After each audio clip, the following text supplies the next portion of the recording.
Before we begin tonight's story, make yourself comfortable. Dim the lights, settle into bed, and take a slow breath. If you enjoy drifting off to quiet tales of forgotten times, remember to subscribe. It helps the stories keep coming. Now, let's travel back to London, 100 years ago, when the city's appetite was as strange as its fog. If you could walk through the streets of London in the early 1920s, the first thing to reach you wouldn't be the roar of motor cars or the chatter of post-war crowds. It would be the smell. London was a city of kitchens. Steam rose from tenement windows, from the basements of grand houses, from fish stalls under railway bridges. The air itself seemed to taste faintly of vinegar and coal smoke. After the Great War, Britain's capital was hungry for change. Food, which had been rationed again, and often replaced with substitutes, suddenly became a symbol of renewal. Housewives carried wicker baskets filled with hope rather than ingredients. Restaurants reopened, street vendors shouted in new slang, and advertisements promised scientific nourishment in every tin and bottle. But the food people actually ate, that was a strange parade of leftovers, experiments, and misplaced optimism. The war had ended, but the scars on the dining table remained. London's poor were still stretching scraps into meals. Stale bread soaked in tea, boiled cabbage cooked 3 ways, tripe fried in cheap fat. Meanwhile, the wealthy and curious classes sought excitement in the unfamiliar. They were tired of boiled mutton and turnips. They wanted the exotic, the modern, the scandalous. Enter the world of mock turtle soup, aspic molds, curried bananas, and beef tea cubes. Foods that tried to be something else. Foods that hid their true nature behind the chemistry of fashion. Mock turtle soup was perhaps the most famous deception of the decade. Turtle meat, once imported from the Caribbean for the tables of dukes, had become too expensive and morally questionable. So clever chefs found a substitute: calf's head. They boiled it until the meat slipped from the skull, diced it finely, and flavored it with sherry and lemon. Served in a gleaming tureen, it became mock turtle, a dish that smelled faintly of ambition and bone. And then there was aspic. Nothing fascinated the modern 1920s cook more than gelatin. In homes where electricity was still a novelty, women bragged about their new ice boxes, perfect for setting shimmering molds of meat suspended in transparent jelly. Some layered salmon with peas and boiled eggs in rings of gelatin. Others trapped cold beef and vinegar-pickled vegetables inside wobbling domes. It looked elegant under gaslight, but many who ate it later admitted that it tasted faintly of cat food. The British Empire, though beginning to fray at the edges, was still vast enough to fill London's markets with imported oddities. Spices from India, tinned pineapples from Singapore, cocoa from Ghana, and canned salmon from Canada arrived daily by ship. These ingredients carried the promise of adventure, of faraway lands that most Londoners would never see. The 1920s were also when curry powder entered the average London kitchen, though few knew how to use it. Many households added it to everything from eggs to apple pie, simply because it sounded cosmopolitan. Curried bananas became a party favorite. Sliced fruit, heated with curry powder and cream, and served on toast. It was exotic, it was modern, and it was, by all accounts, revolting. Meanwhile, the colonial tea trade was booming. In drawing rooms across the city, people sat sipping blends from Ceylon and Assam, unaware that their sugar had passed through Caribbean mills and Indian refineries. A London tea table was, in a quiet way, the map of an empire. And yet, for all its reach, much of London still ate locally, if local meant what the nearest horse cart could carry. Street vendors hawked eels in parsley jelly, sheep's trotters, fried brains, and grilled ox hearts. The East End, especially around Whitechapel and Poplar, was famous for its stew shops, where you could buy a bowl of something hot for a penny. No one asked exactly what the meat was. Progress brought another kind of curiosity: the belief that science could fix hunger. Food scientists and advertisers promised energy in every spoonful. Powdered milk, cod liver oil, and condensed soups flooded the shelves. Housewives who couldn't afford fresh produce were told that these concentrated modern foods were better, cleaner, more efficient, more British. Beef tea, a Victorian invention, returned in fashion as a health tonic. You could buy it in cubes, dissolve it in water, and pretend it was a hearty broth. Hospitals served it to recovering soldiers, and mothers gave it to their children before school. It was, essentially, flavored salt water, but the label said it built vigor. One of the strangest newcomers was the nutrient loaf, a dense bread made from leftover grain and vegetable pulp. Some charities distributed it to the poor, calling it the food of the future. Others compared it to eating wet bricks. But Londoners were used to swallowing progress, however tasteless it seemed. By the mid-1920s, London's mood had changed again. The gloom of post-war austerity gave way to glittering dance halls, radio broadcasts, and cocktail bars. The younger generation, those who had missed the trenches, embraced American styles. They cut their hair short, drank bootleg gin, and spoke of calories instead of class. Restaurants followed suit. Menus at the Savoy and the Ritz began listing California salad and New York chicken. Ice cream sundaes appeared beside Spotted Dick. And in Soho, small experimental cafes served vegetarian meals to artists who believed that meat dulled the soul. But perhaps the most peculiar craze was for foreign delicacies that Londoners didn't quite understand. Caviar appeared on toast points beside pickled onions. Frogs' legs were sold as tiny chickens. One daring club even offered snails with melted butter, but the supply ran out after the first week when most guests couldn't bring themselves to eat them. Food was becoming performance. To eat something strange was to show that you were modern, that you belonged to a world larger than London fog. Yet for every daring diner, there were thousands who lived quietly on the edge of hunger. Housewives still saved bacon fat in jars, stretched leftovers into pies, and swapped recipes in line at the butcher's. Children walked to school with dripping sandwiches, bread spread with leftover beef fat, and called it lunch. In the working-class districts, the weird foods weren't just novelties. They were necessities. Sheep's heads, pigtails, and tripe were cheap, protein-rich, and could be made to last. Old cookbooks advised boiling them slowly until the meat yields to the bone. On Sundays, families gathered around thin stews that smelled faintly of onion and coal smoke. If you stood in those narrow alleys, you might see a woman scraping the last bits of marrow from a bone and feeding them to her child. It was not fashionable, but it was survival. And that, perhaps, was the real London diet, half hope, half thrift, flavored with a pinch of empire and a spoonful of invention. Would you dare the aspic, the curried banana, the eel pie? Or would you quietly ask for toast and tea? The streets of London, by 1925, had learned to glitter again. Gas lamps glowed against the fog, motor cars purred along Piccadilly, and the windows of department stores like Selfridges displayed not just clothes or perfumes, but food. Food was entertainment now. It had become theater, luxury, and a kind of rebellion against the grayness of the years before. Restaurants flourished, each competing to be more daring than the last. The Savoy offered champagne luncheons where oysters floated in silver bowls of crushed ice. Lyons' Corner houses, bright, bustling tea rooms with marble counters, served ice cream sundaes, custard tarts, and cream buns that looked too rich to be real.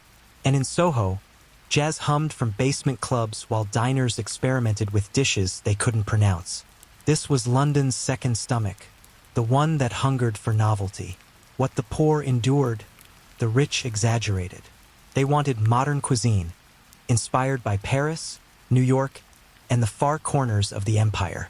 But beneath the polish lay a strange mix of confusion and excess. One dinner party in Mayfair, recorded in a social column, featured courses like curried oysters and pineapple fritters with ham. Another guest remembered being offered chicken a la jelly, cold chicken layered in savory gelatin. To be fashionable was to risk indigestion.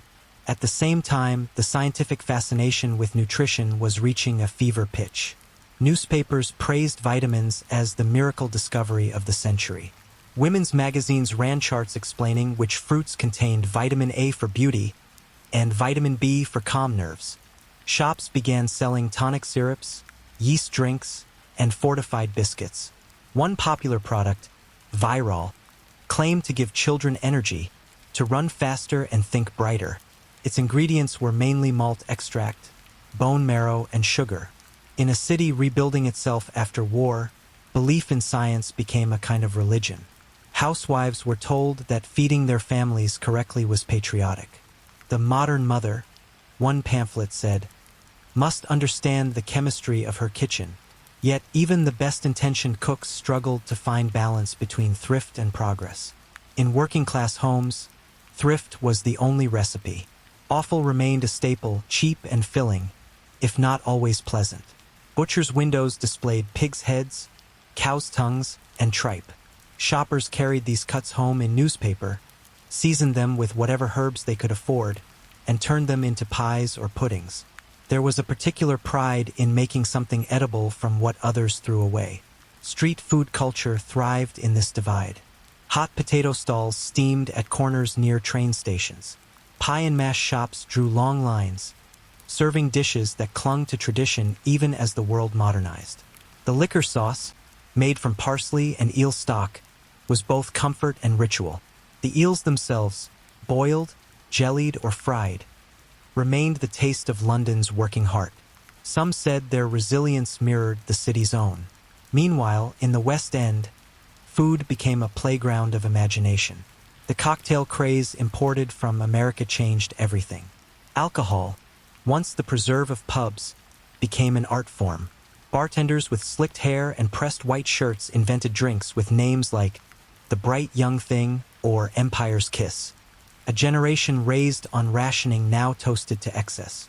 Advertisements began linking alcohol to glamour. A woman could sip gin and tonic and be modern. A man could drink scotch and feel worldly. But for many, these drinks were also an escape. From the monotony of work, from lingering grief, from the quiet grayness that still hung over the city's skyline. Food itself followed this rhythm of pleasure and practicality. Many families alternated between feast and famine, between fancy Sunday dinners and weekday stews made from scraps. The 1920s dinner table was a seesaw between memory and invention. Perhaps the most curious invention of all came not from chefs, but from chemists. The rise of canned foods transformed kitchens across the city. Tinned soups, meats, fruits, and puddings lined the shelves of grocers. Housewives could now feed a family in minutes. Open, heat, and serve became a slogan of modern living. It sounded miraculous until you actually tasted it. Many cans contained more salt than nourishment. Still, the convenience was intoxicating. A famous British brand even released canned steak and kidney pudding, advertised as every bite like homemade. Another offered canned macaroni cheese that refused to spoil for years. Even food had joined the age of machines. And yet, despite the industrial confidence, some Londoners began to rebel quietly. In Bloomsbury and Camden, artists and philosophers formed vegetarian societies, believing that meat dulled both spirit and imagination. Their cafes served nut roasts, lentil soups, and carrot puddings. Visitors described them as tasting earnest rather than good. But to the diners, this was food for the mind. A smaller trend flickered alongside it: health cults promoting raw living. Followers of these diets drank lemon water, ate raw vegetables, and claimed that cooking destroyed life force. Newspapers mocked them as salad fanatics. But a few doctors supported the idea. It was a movement too early for its time, dismissed as eccentric yet foreshadowing modern wellness culture. London's kitchens were, by then, a mirror of the decade's contradictions. One family celebrated progress with electric toasters and canned fruit salad. Another family, just a few streets away, boiled bones for broth and prayed the gas meter would last another day. In both homes, the act of eating, however humble or elaborate, was tied to survival. The post-war decade was also marked by migration. Immigrants from Ireland, Italy, and the Jewish communities of Eastern Europe brought their own recipes, adding quiet flavor to the city's palate. Bagels appeared in Whitechapel. Italian ice cream carts trundled through summer fairs. Even fish and chips, already a national favorite, began to change as new communities shaped it. Thicker batters here, more vinegar there. London was learning to taste itself in layers. Still, among all this change, the fascination with the strange never faded. Newspapers ran light-hearted columns titled "The Odd Dishes of Our Time." One listed things like eel stew, tongue sandwiches, and boiled calf's head alongside new fads like pineapple mayonnaise. It was as if the city couldn't decide whether it was ancient or modern, rich or poor, refined or ridiculous. And perhaps that indecision was what defined London best. Imagine walking down a foggy street after midnight. A jazz tune hums from a club across the road. The smell of fried onions mixes with the metallic tang of the Thames. Somewhere, a baker is pulling loaves from the oven, and further down, a vendor is selling jellied eels to late-night factory workers. Each scent, each taste, belongs to the same city, one that feeds both dreamers and survivors. The weird foods of 1920s London were never truly about flavor. They were about identity, how a nation recovering from war tried to prove it was still alive, still curious, still capable of tasting something new. But as the decade closed, one question lingered quietly over the city's crowded tables. Had London's hunger for novelty gone too far? By the end of the 1920s, London had eaten its fill of novelty. The decade that began with ration books and ended with rooftop champagne had taught the city an unforgettable truth. Taste changes faster than hunger ever can. But that truth didn't come easily. It arrived slowly, hidden inside dinner parties, factory canteens, and the stomachs of those who couldn't afford to waste a crumb. The city itself had changed flavor. Smoke still clung to the rooftops, but beneath it ran the electric hum of progress. Radios brought dance music into tenement kitchens. Advertisements promised brighter mornings through scientific breakfast foods. Housewives collected coupons from cereal boxes and baked pies filled with canned peaches instead of apples. For many, that was the height of luxury. Fruit that tasted of faraway sunshine. The weird foods of the era, mock turtle soup, eel jelly, tinned puddings, curried bananas, were, in a way, proof that the world had grown smaller. Ships arrived at the docks carrying spices, canned goods, and fruits once reserved for kings. Londoners who had never left the city could suddenly taste the tropics or the Arctic, depending on what they could afford. A spoonful of pineapple jam could feel like travel. And yet, not everyone was convinced that this march of modern eating was progress. Critics began to grumble that Londoners were forgetting the meaning of food itself, that meals once shared with reverence had become chemical experiments. In 1929, one columnist in the Times sighed that we have traded hunger for indigestion. He wasn't entirely wrong. Among the working poor, the crisis of nourishment took a quieter form. Bread remained the foundation of life. Bakers in Stepney and Lambeth worked through the night, shaping loaves from cheap flour and aging yeast. Many households bought bread by the half-loaf, sometimes sharing it with neighbors. Butter was rationed by habit, not by law.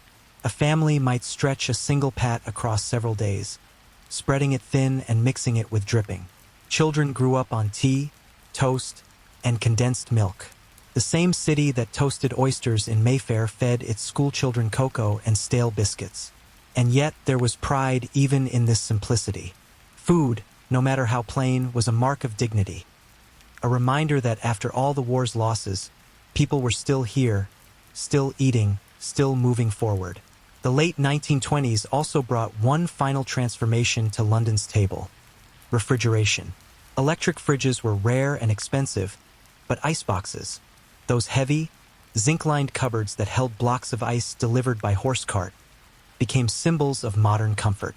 Housewives posed proudly beside them for newspaper photographs, showing shelves filled with jelly molds, cold meats, and jars of pickles.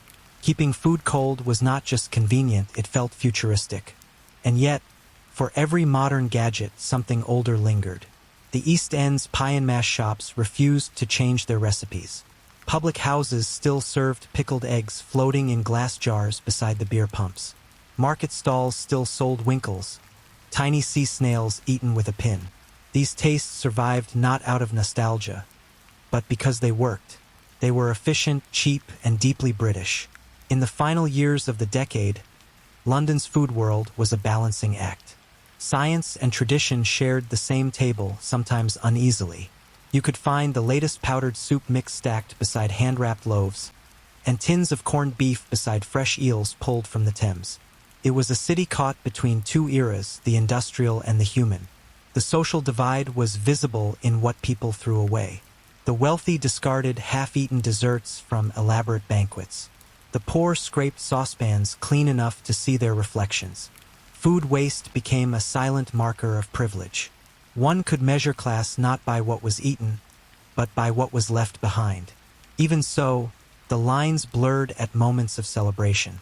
The coronation of George V's Silver Jubilee in 1935 saw street parties that echoed the earlier decades' optimism. Long tables lined with sponge cakes, cold cuts, and lemonade. Rich and poor alike brought whatever they could. In those brief, candlelit evenings, Londoners forgot the difference between imported pineapples and tinned peaches. Looking back now, the weird foods of the 1920s seem almost charming in their absurdity. Yet behind every absurd dish was a genuine story. A family trying to adapt, a society struggling to define itself after chaos. The aspic molds and mock turtle soups were symbols of something larger. The human instinct to rebuild, to experiment, to keep going even when the world feels tasteless. Even the strangest meals carried meaning. The eels caught from the Thames spoke of a city that refused to starve. The powdered puddings in tin cans revealed faith in progress. The curried bananas, ridiculous as they sound, told of curiosity, a willingness to taste something new simply because it existed. If you could step into one of those kitchens now, you'd hear the kettle whistle, smell the faint trace of coal and onions, and feel the same quiet persistence that keeps people alive in every age. Food, however strange, was how London learned to breathe again after war. And perhaps that's what makes those forgotten meals worth remembering. They were not glamorous. They were not perfect. But they were, in their own humble way, the taste of survival. As the 1930s approached, the city's appetite shifted again. Toward caution, toward thrift, toward the familiar warmth of tea and toast. The age of jelly molds and curried bananas was fading into memory, but its spirit remained. The stubborn, curious heart of a city that could turn even the oddest ingredients into a story. So tonight, as you drift off, imagine that flickering kitchen light, the clatter of plates, and the smell of something unfamiliar but comforting on the stove. Because history isn't just what we read, it's what we once dared to eat. Before we begin tonight's second story, take a moment to settle in.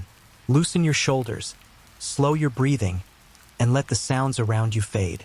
If you enjoy these quiet journeys through forgotten times, remember to subscribe. It helps keep the stories coming. When Victorians believed jelly could cure everything, London, in the late 19th century, was a city obsessed with texture. It was an age of glass and gaslight, iron bridges and delicate puddings. And of all the strange fascinations that seized the Victorian mind, electricity, seances, spiritual photography, none held quite the same promise of health and refinement as jelly. Not the wobbly dessert you know today, bright and sweet and served in school cafeterias. Victorian jelly was something else entirely. Both medicine and luxury, the miracle cure that could be molded, sliced, and eaten with a silver spoon. The belief began with the body. The Victorians saw themselves as machines, delicate ones, always in danger of falling apart. Industrial life had introduced new diseases of exhaustion, nervous collapse, melancholia, weak digestion. The doctors of the day, armed with Latin diagnoses and little real understanding, prescribed rest, sunlight, and gelatinous nourishment. Gelatin, they said, rebuilt strength. It soothed the stomach, to put color back into pale faces. It could even, according to one newspaper, stabilize the mind. And so jelly began to appear everywhere, at hospital bedsides, on nursery trays, and in the parlors of polite society. It began as a luxury. True gelatin came from calves' feet, boiled for hours until the collagen melted into a clear, trembling broth. Housewives, those with servants and patients, strained it through muslin, flavored it with lemon or wine, and left it to set in tall molds shaped like cathedrals. It took an entire day to make and only minutes to melt on the tongue. Cookbooks of the 1840s and 1850s were filled with jelly recipes that bordered on architecture. Transparent calf's foot jelly, orange wine jelly, and the ever-popular sherry jelly for invalids. They were not just desserts. They were acts of craftsmanship. The more elaborate the mold, the higher the hostess's status. But beneath the elegance lay superstition. The Victorians had inherited from earlier centuries the belief that foods could transfer their qualities to the eater. To eat a cow's feet was, in some poetic sense, to borrow its strength. Gelatin, drawn from bone and sinew, was thought to knit the human body back together, like invisible scaffolding for the weary soul. Doctors encouraged this idea. They prescribed jelly to soldiers recovering from wounds, to mothers after childbirth, to clerks suffering nervous weakness. Hospitals even kept cauldrons of bones simmering day and night, distributing the broth in enamel mugs to patients who couldn't keep down solid food. Some accounts claimed miraculous recoveries. One London physician wrote proudly that a woman on the brink of starvation had revived after a week on jelly of calves' feet and port wine. Whether it was nutrition or simply calories was unclear, but the story fit perfectly with the Victorian imagination, which always preferred faith to facts. Soon, jelly became a symbol of moral virtue. It was modest, nourishing, and domestic. Magazines urged wives to prepare it for their husbands after long days at work, and mothers were told that a child raised on jelly would grow clear of skin and sound of mind. To serve jelly was to care properly. To refuse it was almost ungrateful. Commercial jelly powders began appearing by the 1870s, promising convenience without the hours of boiling. One famous brand, Rowntree's, introduced flavored gelatin crystals in small paper packets, lemon, strawberry, and port wine. What had once been an upper-class delicacy was now a mass-market staple. It slid down the throats of factory workers and aristocrats alike. Yet as jelly spread, its purpose grew stranger. It appeared not only in desserts but in main courses, molded around meat, eggs, or fish. Salmon in aspic became a dinner party standard, a shimmering tower of pink flesh suspended in clear jelly. Cookbooks featured entire chapters on savory jellies, advising readers to coat everything from chicken to tongue in gelatin glaze. It was beautiful to look at, if not to eat. Why did they love it so much? Partly it was control. The Victorians lived in an age of unpredictability. Disease, poverty, industrial accidents, and jelly represented the opposite. Stillness, order, something that held its shape. It wobbled, yes, but it never collapsed. It seemed to promise that chaos could be contained, that even decay could be preserved in translucent calm. There was also something quietly sensual about it, though few would have admitted it. The glimmer of light through amber jelly, the way it quivered at the touch of a spoon, it fascinated and unsettled polite society. Painters and poets compared it to the mysteries of flesh. One art critic wrote, half-jokingly, that a fine jelly trembles with the same unease as a sinner at confession. But as the obsession deepened, so did the absurdity. Recipes appeared for oyster jelly, ham jelly, even jelly of spinach. A famous hostess once served an entire banquet molded in gelatin. A rainbow of dishes, each sealed in its glossy tomb. Guests applauded politely and whispered that it all tasted like glue. By the 1880s, the health claims had grown bolder. Advertisements promised that jelly restored blood, cured weak hearts, and even brightened the complexion. Invalid cookbooks recommended it as the ideal food for the dying, gentle, silent, and easy to swallow.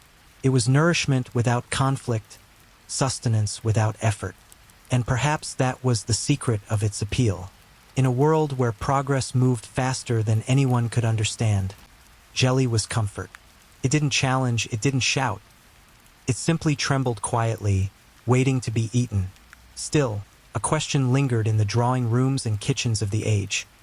If jelly truly cured everything, why did so many Victorians still look so pale, so anxious, so tired?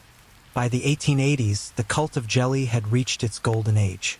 London's cookshops and confectioners displayed glass dishes that shimmered like gemstones in the gaslight. Jelly had become more than a food. It was decoration, fashion, medicine, and a small rebellion against the dust and smoke of modern life. In the city's hospitals, large copper vats simmered endlessly, filled with bones and vinegar. The smell was heavy and strange, a mix of metal and marrow, but it was a familiar scent of comfort. Patients too weak to chew were given warm jelly through porcelain spoons, the broth cooling into a soft wobble between spoon and mouth. Doctors called it liquid meat. Nurses called it miracle mush. Some doctors truly believed in its power. One London surgeon wrote that the strength of bone may be restored by the bone of another, and that gelatin might someday close wounds as glass holds water. The claim was poetic, perhaps delusional, but it fit the spirit of the time, a belief that everything could be improved if only it were boiled long enough. In middle-class homes, jelly was ritual. Recipes passed from mother to daughter like heirlooms. The making of a good jelly required patience and silence. Skimming fat, straining through cloth, tasting for sweetness, and waiting as it cooled in its mold. The process took an entire day. Children watched through the glass of pantry doors as the jelly quivered into being. For the wealthy, it was a sign of refinement. A jelly mold displayed on a table gleamed like a chandelier. There were molds shaped like castles, roses, and even royal crowns. Some were carved from tin, others from copper or china, their patterns precise and symmetrical. The more elaborate the mold, the more disciplined the household appeared. A visitor to a London townhouse might have found an entire dessert table of wobbles. Pink rhubarb jelly, amber sherry jelly, translucent calf's foot jelly studded with gold leaf. Each one reflected candlelight like a quiet lake. But while guests admired, servants whispered complaints from the kitchen. Too much boiling, too many burns, too much gelatin stuck to spoons. The working classes, of course, had a simpler relationship with the stuff. They rarely made jelly at home.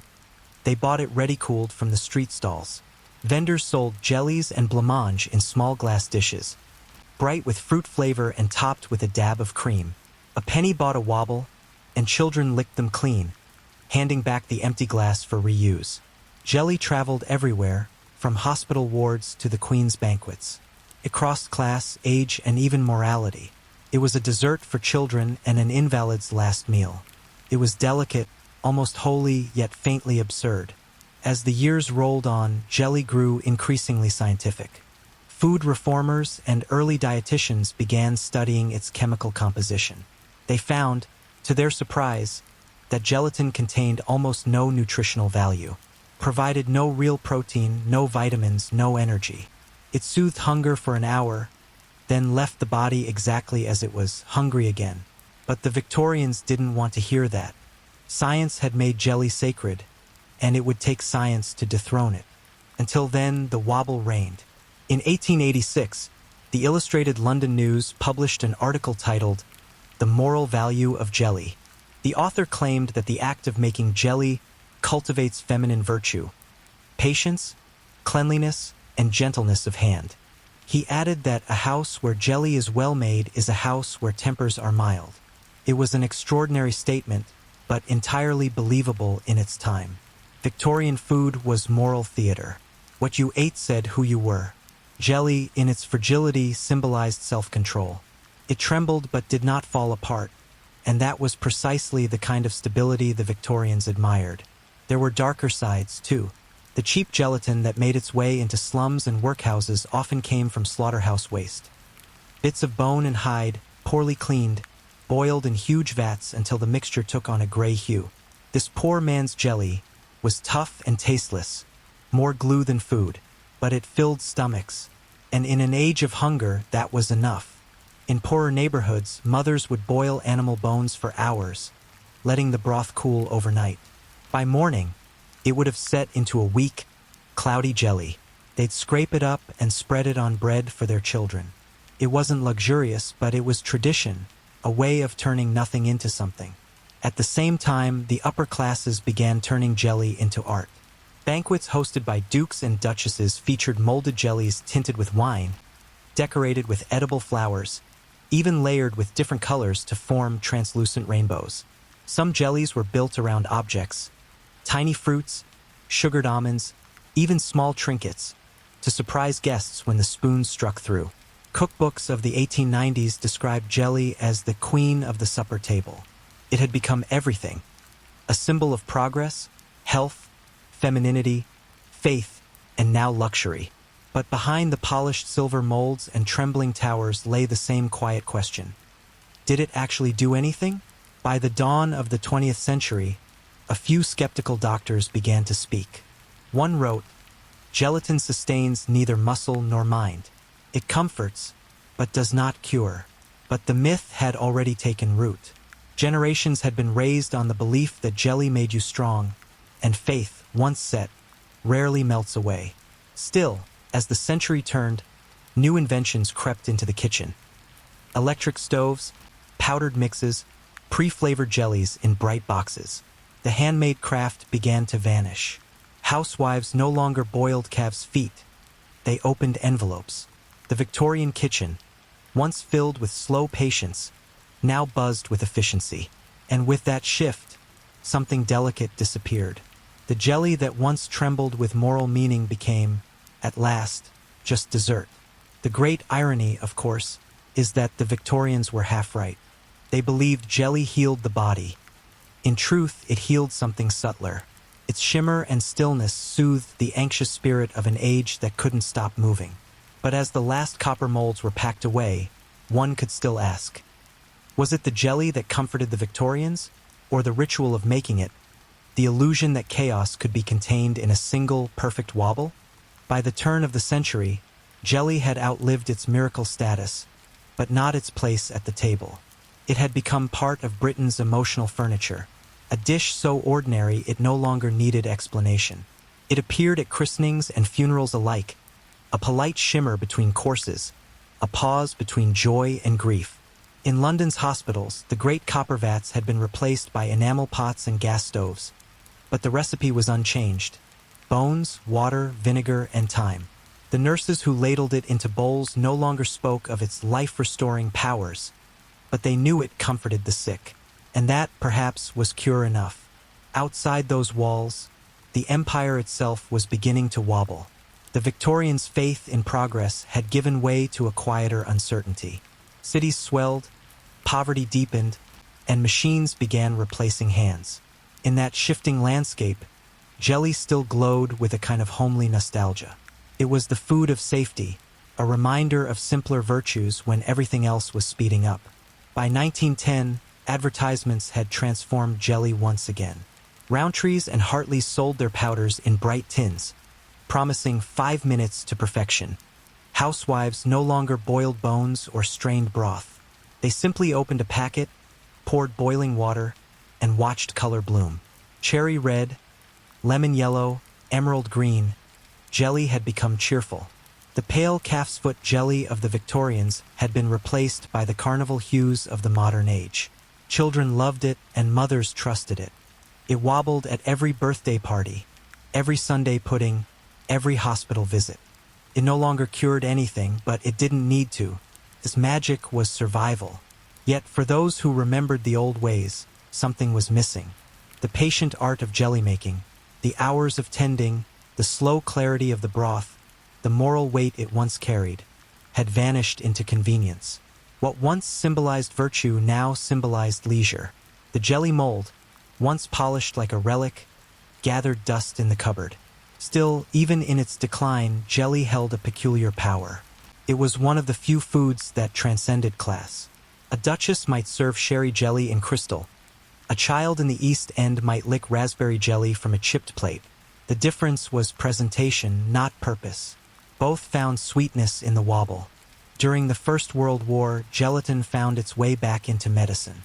Military hospitals served it to soldiers recovering from wounds, echoing the Victorian faith that had never quite died. But now the language was different, less mystical, more practical. Jelly was easy to swallow when teeth were gone. It was a comfort when nothing else would stay down. When peace returned, and rationing followed, jelly became a quiet luxury again. Housewives reused the powder from old tins, stretching it with less water to make it last. Children learned to savor the smallest cubes as if they were treasure. Jelly had come full circle, from luxury to medicine to memory. Even as the 20th century rolled on, the legacy of Victorian jelly lingered. It shaped how the British thought about comfort food. Modest, soothing, never too bold. The very phrase, "a bit of jelly and cream," carried a promise of calm. It was something to settle the stomach after shock, to remind one that life, for all its unpredictability, still held moments of gentle sweetness. And perhaps that is why the Victorians clung to it so fiercely. They lived in an age of contradiction, devout yet indulgent, moral yet curious, scientific yet superstitious. Jelly was the perfect reflection of their world. Fragile but enduring, transparent but full of mystery, quivering yet composed. In its wobble lay the story of an empire trying to hold itself steady. When you imagine one of those grand Victorian dining rooms, mahogany tables, silver spoons, and gaslight flickering through glass, you can almost see the jelly trembling in the center, surrounded by silence. Catches the light, perfect and brief, a moment of order in an age of chaos. And maybe that's why the legend lasted so long. The Victorians didn't really believe jelly could cure the body. They believed it could restore a sense of control. So the next time you see a bowl of jelly, wobbling gently in the light, remember that it once carried an entire century's hopes on its trembling surface. Before we begin tonight's next tale, take a deep breath and let the day fade away. If these quiet stories of forgotten times help you drift off, remember to subscribe. It helps keep the lights on in this little time machine of ours. How medieval peasants made bread from tree bark. Close your eyes and imagine the sound of a medieval morning. No engines, no bells, just the low hum of wind through the thatch, the shuffle of feet in frost, and the far-off sound of a wooden mill wheel creaking by the river. It is the 14th century, and you live in a world where bread isn't just food, it is survival. To go without bread was to fall outside of life itself. The church spoke of it, kings taxed it, peasants prayed for it. Every crumb was sacred because every crumb was earned. But when famine struck and the wheat failed, even crumbs disappeared. In those hard years, the poorest people of Europe learned a desperate alchemy: how to turn trees into bread. The chronicles of the time record it without drama, as if it were merely another fact of the season. They ate the bark of trees when there was no grain, but behind that plain sentence lies a world of hunger, cold, and ingenuity. The bark bread years came in waves. One of the worst swept through Europe after the Great Famine of 1315 to 1317, when relentless rain ruined harvests across the continent. Wheat rotted in the fields, livestock drowned in flooded pastures. Salt, essential for preserving food, washed away from storehouses.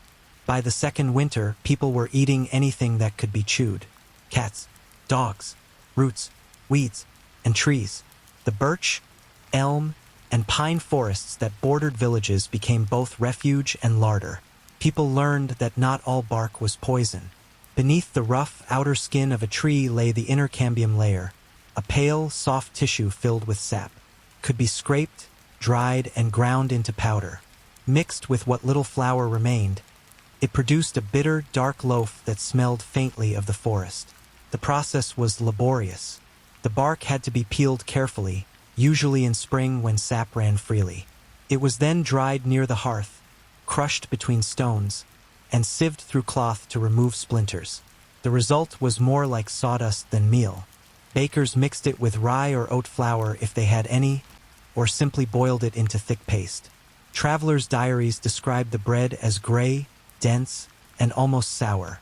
It fills the belly, one monk wrote, but not the heart. The flavor was said to linger like damp wood, and some claimed it made the body sluggish. Yet, in the absence of grain, it kept people alive. To eat bark bread was to acknowledge defeat, but also endurance. In villages from Scandinavia to the Scottish Highlands, people kept their wooden loaves as symbols of humility long after the famine had passed. Some even offered small slices to guests at weddings, a reminder of what their ancestors had survived. The smell of that bread, earthy, smoky, faintly sweet, became part of the memory of hunger. Even decades later, old men would turn silent when the scent of burning birch drifted through the air. But the bark bread wasn't just a story of desperation.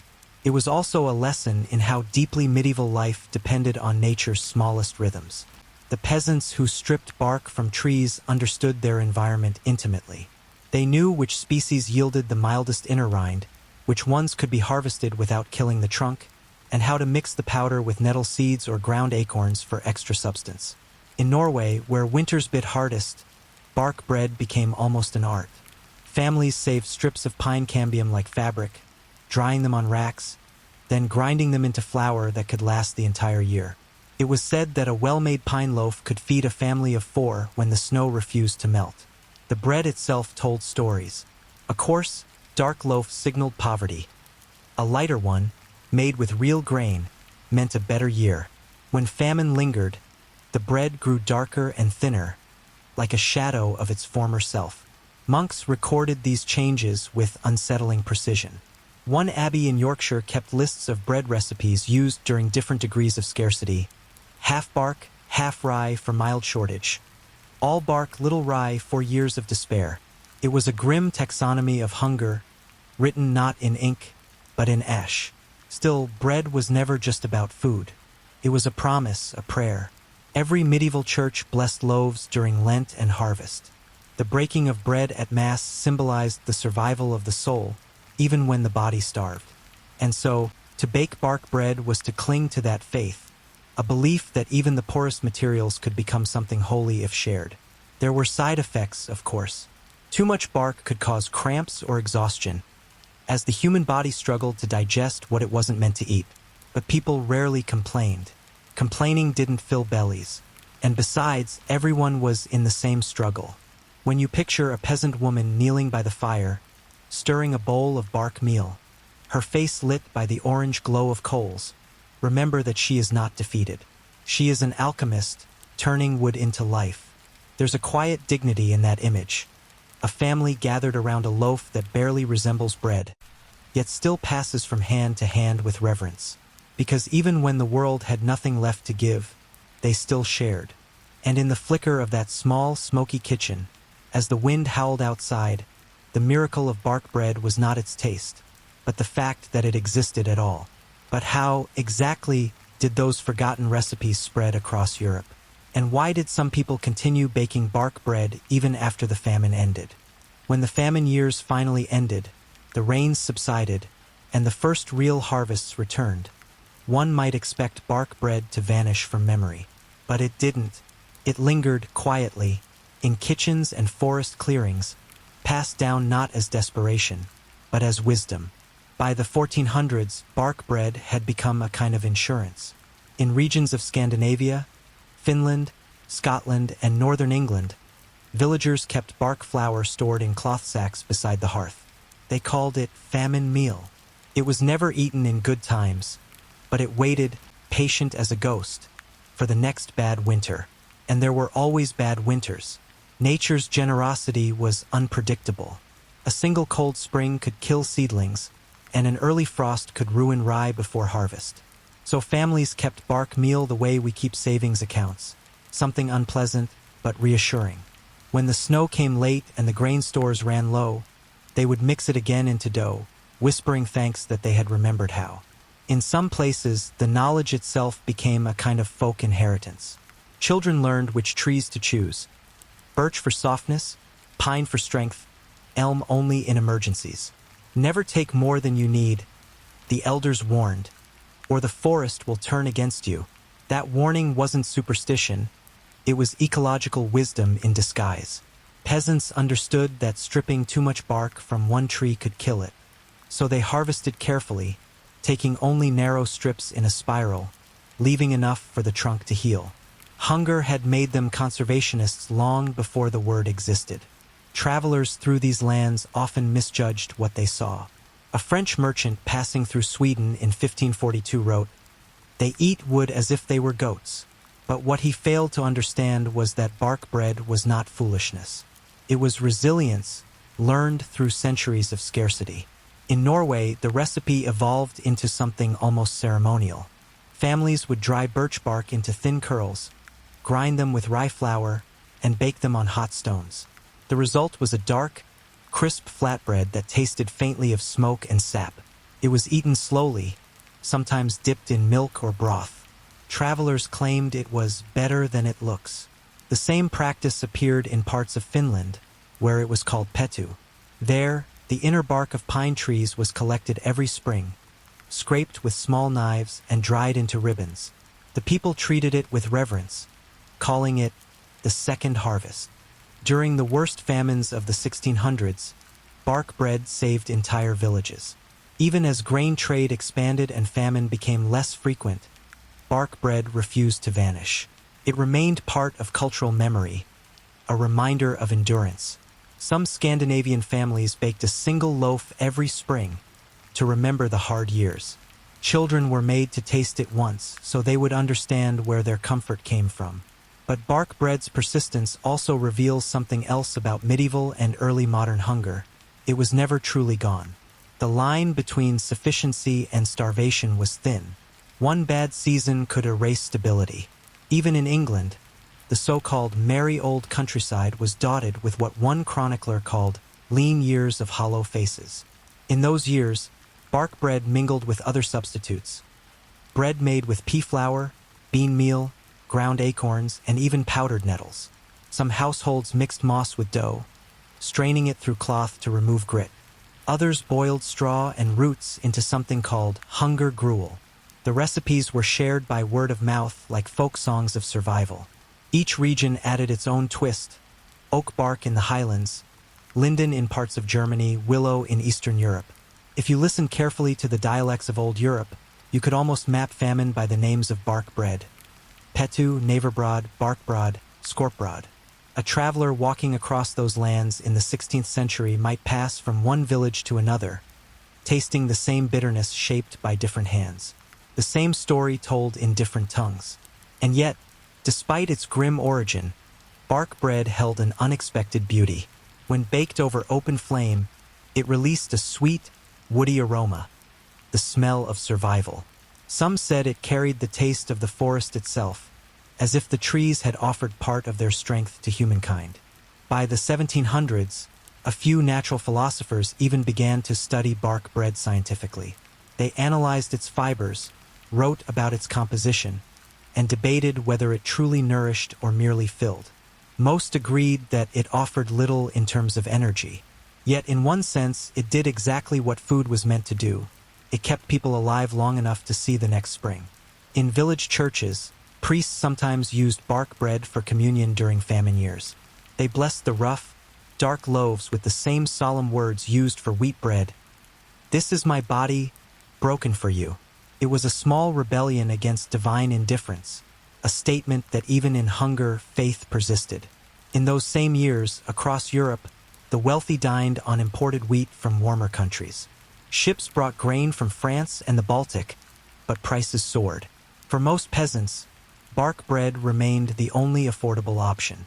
Hunger was not only a natural disaster, it was an economic one. And yet, even in poverty, the act of baking bound communities together.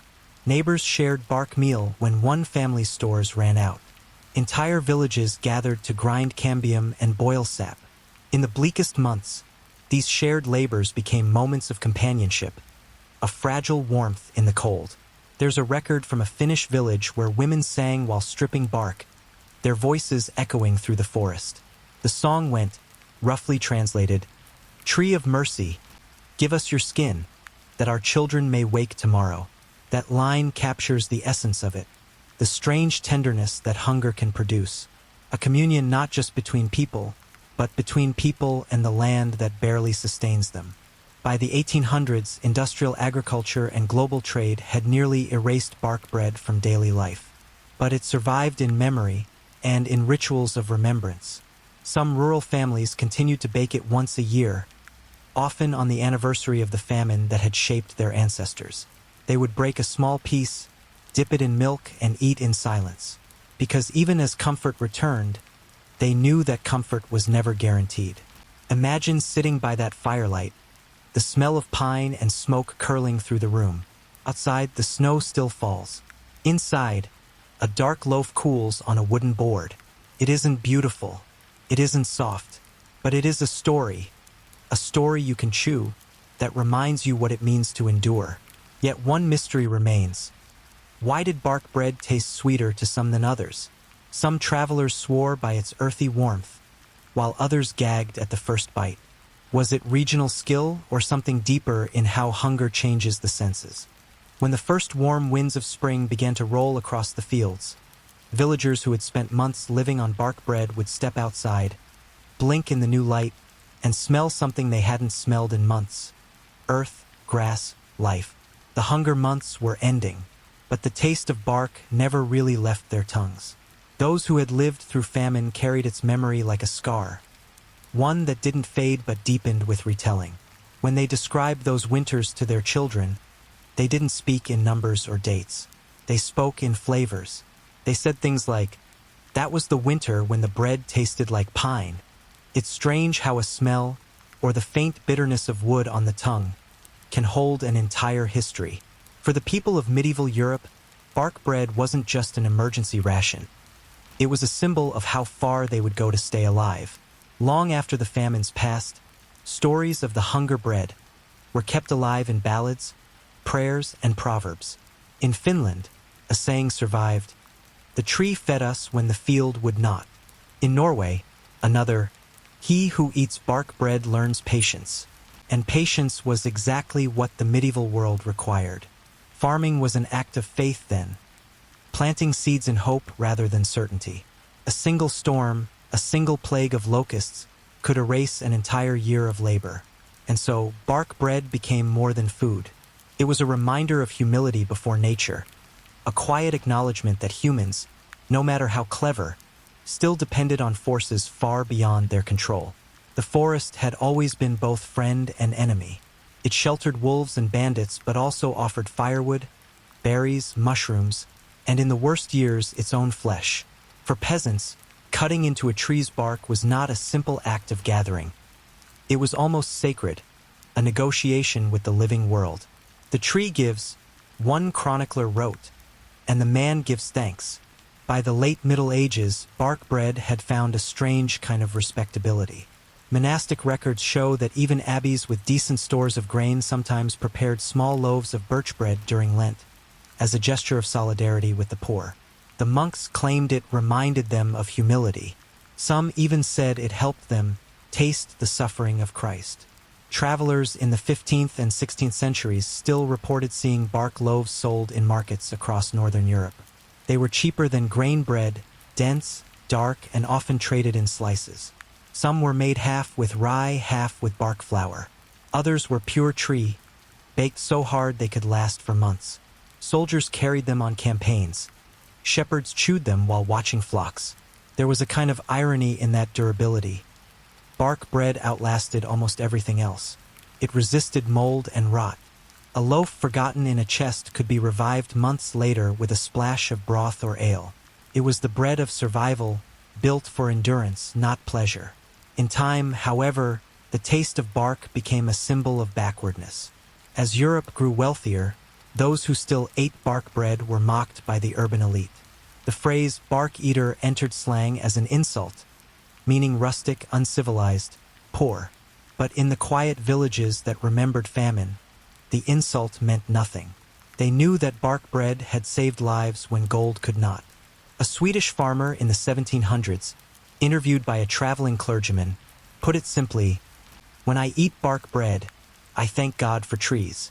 When I eat wheat, I thank him for rain. Both are his gifts."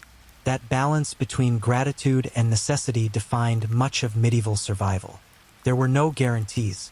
Life could narrow to a single loaf, a single meal, a single decision to strip bark or go hungry. And yet, in that narrowness, there was strength, a collective understanding that endurance itself was a kind of wisdom. The modern world, with its supermarkets and abundance, rarely remembers this kind of hunger. But echoes of it remain in certain old traditions. Scandinavian bark crackers baked for festivals, thin and crisp, flavored with salt and pine syrup. What was once born of desperation now survives as nostalgia.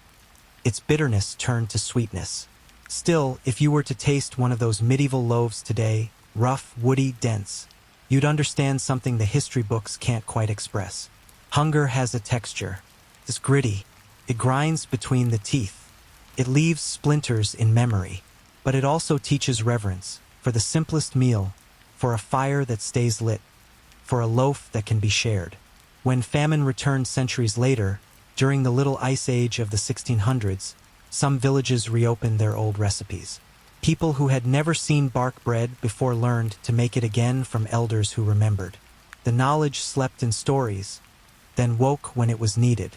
That was the true genius of the peasants, not just their ability to survive one disaster, but to remember how they did it. They turned memory itself into a tool, a living recipe passed down for when the fields failed again. If you could stand beside one of them now, perhaps a mother kneeling at a low table, scraping pale curls of birch into a bowl, you might notice how calm she seems. Her movements are steady, not frantic. She knows exactly what she's doing, because she's done it before, and she knows she'll do it again if she must. That quiet calm, that acceptance of hardship without surrender, might be the most human thing of all. Centuries later, scientists would study those same trees for their chemical properties. They'd discover that birch sap contains natural sugars, and pine bark carries traces of vitamins and fiber. The peasants who ate them had no such knowledge, but perhaps their instincts knew something science would take centuries to rediscover. That even in the hardest wood, life persists. So when you next see a forest, thick with trunks rising like pillars, remember, there was a time when these trees were not scenery. They were saviors, and if you listen closely, perhaps you can almost hear the whisper of old hands scraping bark, the slow rhythm of survival, and the faint crackle of a loaf baking over embers. Before we begin tonight's journey back to the marble and wine-soaked world of Rome, take a moment to let your breathing slow. The lamps are low, the air is warm, and the city outside has gone quiet. If these stories help you drift into sleep, remember to subscribe. It keeps our little time machine wandering through history. The dinner parties of ancient Rome and their peculiar delights. Picture Rome at sunset, the year 60 AD. The empire is at its glittering height, its borders stretching from the sands of Egypt to the fog of Britain. In the city's heart, marble villas glow gold in the fading light. The air smells of olive oil, garum sauce, and jasmine. Somewhere in the hills beyond the Forum, a host is preparing to feed his guests until dawn. To dine in ancient Rome was not merely to eat. It was to perform power. Meals were theater, politics, philosophy, and vanity arranged on silver trays. The poor ate to live. The rich dined to prove that they could. The invitations to such feasts were small works of art, rolled scrolls sealed in wax and delivered by slaves. "Come sup with me at the 9th hour," one might read. Guests would arrive bathed in perfume, wearing clean togas and sandals polished with olive oil. Inside, the house was ready. The triclinium, a dining room built for reclining, had 3 couches arranged in a U-shape around a low table. The guests did not sit. They lounged, propped on their elbows, eating with their fingers while servants moved silently between them. The first course was meant to tease, not satisfy. Dishes of olives, salted dormice, oysters, and pickled vegetables arrived on trays. Wine was poured immediately, strong, sweet, and diluted with water. To drink it unmixed was considered barbaric. Then came the courses that turned heads. Peacocks roasted whole, their feathers reattached after cooking. Flamingo tongues, considered the height of delicacy. Eels stuffed with figs. Sausages made from the wombs of sows. The Roman cookbook, attributed to Apicius, part chef, part legend, listed hundreds of such recipes, each stranger than the last. But perhaps the most peculiar ingredient at the Roman table was garum, a fermented fish sauce so strong that a single drop could scent an entire room. Made from rotting fish guts left to liquefy in the sun, it was Rome's universal seasoning, added to everything from meat to fruit to custard. The wealthy bought garum aged like fine wine, sealed in amphorae stamped with the maker's name. The poor made their own, less refined versions in clay pots on rooftops. The smell, by modern standards, was unbearable. But to the Romans it was divine, the scent of empire itself. Servants worked tirelessly behind the scenes, slicing meat, refilling cups, and keeping the air cool with palm fans. Musicians played softly. Poets recited verses between courses. Sometimes acrobats or dancers were brought in, their movements half art, half entertainment for guests who were already half drunk. And then there were the conversations. A Roman dinner wasn't just about gluttony. it was about intellect. Guests debated philosophy, politics, and gossip. They argued over Cicero's rhetoric or which senator had disgraced himself most spectacularly. Laughter was loud, wit sharper than knives. To be clever was as important as to be full. For the hosts, every feast was a statement. The quality of your wine, the rarity of your dishes, even the number of slaves attending you, all reflected your social rank. A single evening could elevate or ruin a man's reputation. The wrong seating order might cause offense. Serving the wrong kind of honey could invite ridicule. Yet beneath the luxury lay a certain melancholy. Ancient writers often described these feasts with both fascination and disgust. Seneca, the Stoic philosopher, mocked his contemporaries for vomiting to eat again. Petronius, in his Satyricon, turned the dinner table into satire, a parade of absurd excess where food became theater and humanity an afterthought. But for all the decadence, the Romans had rituals of restraint too. After every extravagant banquet came a sacrifice to the household gods. The host would pour a few drops of wine onto the hearth, murmuring thanks for the meal. Even excess had to be sanctified. The table itself told a story of empire. The honey came from Spain, the pepper from India, the dates from Africa, the marble plates from Greece. Every bite reminded diners that Rome's reach extended across oceans and deserts. To eat lavishly was to taste conquest. And yet, just outside those marble walls, the city's poorer citizens dined on humbler fare. Barley bread, lentils, salted fish, onions.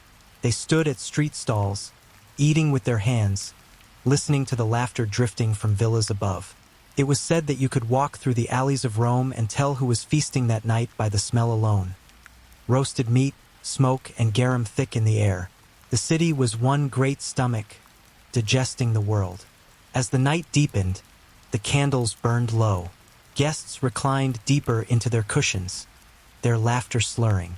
The floor was scattered with olive pits, bones, and spilled wine. Music softened. Conversation turned philosophical again. What is the nature of pleasure? What is enough? But no one left early. To leave before dawn was rude, unless carried out fainting from drink. Outside, the city slept uneasily. Dogs barked. The Tiber glistened in the moonlight. Somewhere in the distance, a baker was already kneading dough for the morning market. Inside, the host raised his cup once more and toasted to plenty, unaware that history would one day remember these feasts not for their splendor, but for their strangeness. Still, there is something hypnotic about imagining it. The flicker of lamps over bronze plates, the slow rhythm of flutes, the smell of roasted peacock and honeyed wine. A civilization eating itself into legend. Yet, for all its extravagance, one question lingers over those ancient tables. Did the Romans truly enjoy their excess, or were they already haunted by the weight of it? The next evening in Rome began the same way, softly. The air was warm, carrying the faint scent of figs, olive smoke, and the salt of the nearby sea. Across the rooftops, torches flickered as slaves lit the way for their masters returning home. And behind the marble walls of a senator's villa, preparations for another dinner, the kind that would be talked about for months, were already underway. The Roman dinner party, or convivium, was more than an event. It was an instrument of power. For the host, it was a chance to display wealth, charm, and loyalty. For guests, it was an audition for favor. Invitations were currency, and to be left off the list was a social death sentence. In one of the larger homes along the Palatine Hill, a cook named Menelaus moved like a ghost through the kitchen, his tunic dark with heat and steam. Around him, a small army of assistants chopped herbs, stirred sauces, and plucked birds. The slaves knew the stakes. A burned roast or a soured sauce could mean lashes. The dinner that night would begin with gustatio, the appetizer course. The menu included pickled radishes, oysters from the Bay of Naples, and eggs filled with minced pine nuts and honey. These delicate, almost playful dishes were designed to whet the appetite, not fill it. Guests would praise their host for refinement if the flavors surprised them just enough. But it was the secunda mensa, the main course, that marked true extravagance. The senator had ordered flamingo tongues, sourced from Africa, and dormice stuffed with pepper and pine nuts. A single tongue cost more than a laborer earned in months. And because Rome was a civilization built on spectacle, the meal would arrive beneath a silver dome, unveiled with a flourish as musicians struck a note on their lyres. The Romans loved to play with illusion. At some banquets, whole animals were roasted with smaller creatures tucked inside. Pigeon inside duck, duck inside pig, pig inside ox. Apicius, the famous gourmand, once served an entire pig stuffed with sausages and figs, then stitched closed and roasted until golden. When cut open, it appeared to give birth to its own meal. Guests gasped. He smiled. Even the drinks followed ritual. Slaves mixed wine and honey in large bronze bowls, adding herbs like rosemary or myrrh. Some parties favored snow-cooled wine, brought from mountain peaks wrapped in straw. It was extravagance literally melting in one's cup. As the guests reclined and the laughter grew louder, the talk drifted, always carefully, toward politics. In the empire's capital, even a dinner conversation could be dangerous. To insult the wrong man was to vanish by morning. So hosts filled their tables with loyal friends, and guests learned to flatter as deftly as they carved. Between courses, entertainers performed. Poets, dancers, even jugglers. Some banquets employed dwarfs or trained parrots to recite toasts. The guests clapped politely, but the real sport was observation. Who laughed too loudly, who drank too much, who lingered too long on the senator's wife. At the end of each course, slaves removed the dishes and swept the floor with branches of myrtle to clear away crumbs and bones. New flowers were scattered, new perfumes lit. Rome was a city that hated the scent of death, so they disguised it with endless waves of sweetness, violet oil, cinnamon, frankincense. And yet, under all that fragrance, there was something sour, something unspoken. Writers of the time noticed it too. Juvenal, the satirist, joked that Roman banquets were a competition to see who can die last. Seneca complained that his contemporaries had forgotten how to be hungry. Even Cicero, centuries earlier, had warned that indulgence breeds decay. But their warnings went unheard. The empire was too large, too confident, too well-fed to believe in limits. The food reflected that arrogance. Whole provinces labored to fill Roman bellies. Egypt sent wheat, Africa sent oil, Gaul sent wine, and the East sent spices. The wealth of the world was funneled into a few marble rooms where it was eaten, spilled, and forgotten. But there were moments, even at the height of luxury, when something human broke through. A host might pause before the final course and order silence. A small bowl of plain barley porridge would be brought in, a humble dish, reminder of the old republic when generals ate with soldiers. Everyone would dip their fingers into it, pretending for a moment to remember simplicity. Then, with relief, they'd return to roast peacock. Late in the evening, servants would bring in the commissatio, the drinking round. By then, discipline was gone. Guests threw dice, sang off-key, recited bad poetry. One might suddenly stand to toast the emperor, another to insult him. Both gestures could be fatal depending on who heard.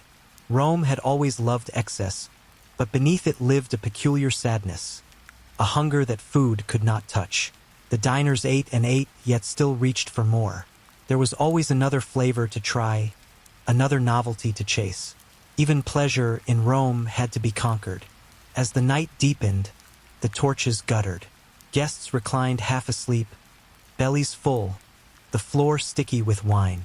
Outside, the streets were quiet except for the rattle of a cart carrying garbage to the river. A few servants stood by the doorway, waiting for dismissal. They would eat only after the guests were gone. Scraps of bread, bits of meat stripped from bones. To them, the feast was not power but labor, a routine as old as empire. In the silence that followed, the house itself seemed to exhale. Sated, exhausted, uneasy. What made the Romans so restless, so hungry for display? Why did even their joy taste of competition? By the time the torches burned low and the last guest had stumbled out into the Roman night, the city felt strangely hollow. The laughter that had echoed through the marble halls was gone. replaced by the faint scratching of rats and the soft clink of slaves cleaning up what remained. Bones, broken shells, spilled wine, scraps of meat, all swept into baskets and carried out to the alley for the dogs. The feast was over, but its meaning lingered. The dinner parties of Rome were more than indulgence. They were mirrors reflecting the soul of an empire that could never stop consuming.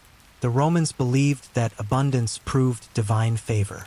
To go hungry was misfortune, perhaps even a moral failure. And so, they built their identity on fullness of stomach, of city, of empire. But fullness comes with weight. Historians writing in later centuries often pointed to these feasts as signs of Rome's decline. They saw in the glittering banquets a kind of sickness, too much power, too much pleasure, too much forgetting. Yet to the Romans themselves, these gatherings were rituals of civilization. To eat magnificently was to declare victory over nature.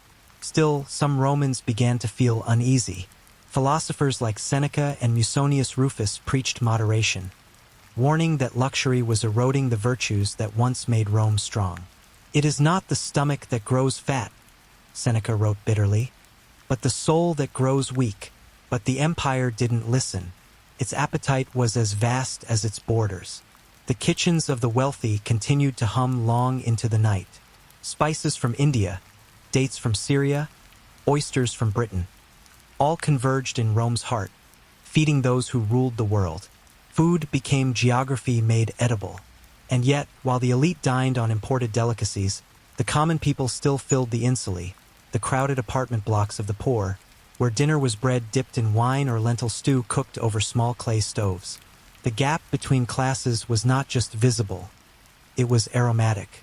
One could smell wealth from across the street. Still, Rome had its own strange kind of generosity. On feast days, emperors opened public banquets where the poor could eat their fill.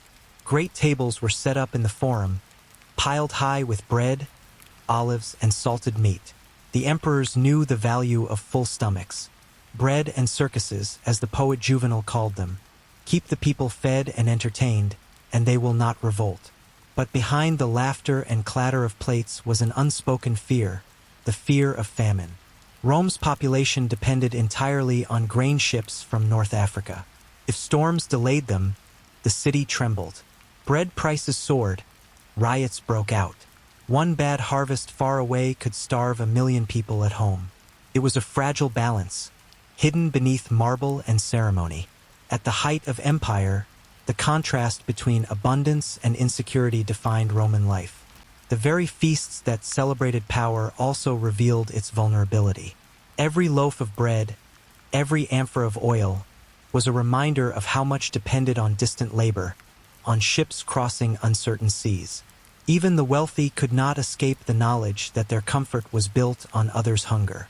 In the dim hours after the feasts, as the lamps were extinguished one by one, that truth must have whispered in the silence. Some Romans tried to make sense of it through religion. They offered small portions of their meals to household gods, the Lares and Penates, in gratitude and guilt. "A morsel to the gods, so they leave the rest for us," said an old saying. Others turned to philosophy, declaring that true contentment came not from feasting but from knowing when to stop. But Rome rarely stopped. Even as the empire aged, the tables grew heavier, the recipes stranger. Dishes once considered absurd became tradition. Peacock eggs, camel heels, boiled ostrich. As long as there was something new to taste, Rome would find a way to devour it. And yet, even in its gluttony, there was beauty. The art of cooking reached astonishing heights. Sauces were balanced with herbs and acids, meats marinated in wine, breads perfumed with honey. The first recorded recipes for fruit preserves, sausages, and custards came from Roman kitchens. In their hunger for pleasure, they accidentally invented the foundation of European cuisine. So, perhaps their feasts were not only monuments to excess, but also to creativity. The same impulse that made them conquer the world made them experiment with taste. The Romans were never content with what was. They always wanted what could be. As dawn approached, the city stirred. Bakers opened their shops, selling the first loaves of the day to workers heading to the baths and markets. Smoke rose again from the hearths. Rome's endless rhythm of hunger and satisfaction continued. If you were to walk through those streets now, past the marble porticos and into the poorer quarters, you'd smell everything that made Rome what it was. Fish sauce, bread, smoke, sweat, roses, and thyme. It was a city that lived to eat, and in doing so, revealed everything about itself. Its pride, its anxiety, its brilliance, and its doom. And maybe that is why we still talk about their tables 2,000 years later. Because in the end, the story of Roman feasting isn't just about gluttony. It's about what happens when a civilization confuses pleasure with permanence. The plates have long since turned to dust. The wine has evaporated, but the hunger, the endless, curious, restless hunger, remains. Before we begin tonight's story, take a slow breath. Let the room around you fall silent, the hum of the world fading until all that remains is candlelight and the faint rustle of silk in a Tudor banquet hall. If you enjoy these quiet journeys through forgotten centuries, remember to subscribe. It helps keep these sleepy stories alive. The Tudor obsession with swans, peacocks, and sugar sculptures. Imagine England in the late 1500s. The air smells of rain, wood smoke, and roasted meat. The reign of Elizabeth I has filled the kingdom with restless ambition. New lands to explore, new books to read, new dishes to taste. Yet for all the progress and poetry, dinner in Tudor England was not just a meal. It was theater. To eat at court was to perform one's place in the world. Food wasn't simply nourishment. It was symbolism, a language of loyalty, faith, and vanity. At the center of that language were three of the strangest stars ever to grace a dining table: the swan, the peacock, and the sculpture made entirely of sugar. A Tudor feast was a world of color and contradiction. In the great hall of Hampton Court, long tables were lined with trenchers, flat rounds of stale bread used as plates. Servants bustled about in livery, carrying silver platters steaming with roasted game and fragrant pies. The guests, courtiers, poets, ambassadors, sat beneath banners embroidered with lions and roses, the symbols of royal unity. The air itself shimmered with heat and candlelight. It was noisy, chaotic, alive. And yet, in the middle of all that noise, food spoke in silence. Swans, for instance, were not just birds, they were emblems of majesty. Their long necks and pure white feathers mirrored the ideal of royal grace. To serve a swan roasted, gilded with gold leaf, and redressed in its own feathers was to honor the crown itself. Only nobles with a royal license were allowed to eat them. Killing a swan without permission could mean prison or worse. The preparation was elaborate.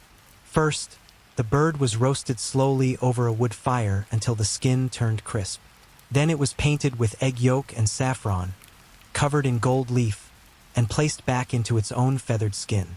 When the dish was carried into the hall, candles caught on the metal sheen, and the swan seemed to glow from within. Sometimes they were even served in pairs, wings spread, necks arched as if still alive. Guests gasped. The host smiled. For a brief moment, mortality itself seemed conquered. Beauty preserved in heat and spice. Peacocks followed a similar ritual. Their shimmering blue and green feathers made them living jewels of the medieval and Tudor imagination. To cook one was to turn vanity into art. The bird would be skinned, roasted, and sewn back into its plumage, its beak gilded, its tail fanned. At royal weddings and Christmas feasts, such peacocks symbolized wealth and victory.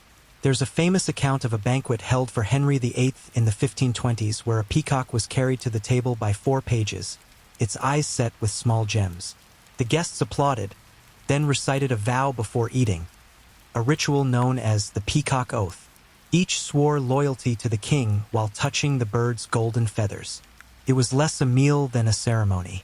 And yet, the greatest marvels of Tudor dining were not the birds, but the sculptures, made not of stone but of sugar. Sugar, in the 16th century, was a luxury beyond imagination. Imported from the colonies and the Mediterranean, it was white gold. To possess it in abundance meant power. And so, Tudor cooks and artists used it not only as food, but as architecture.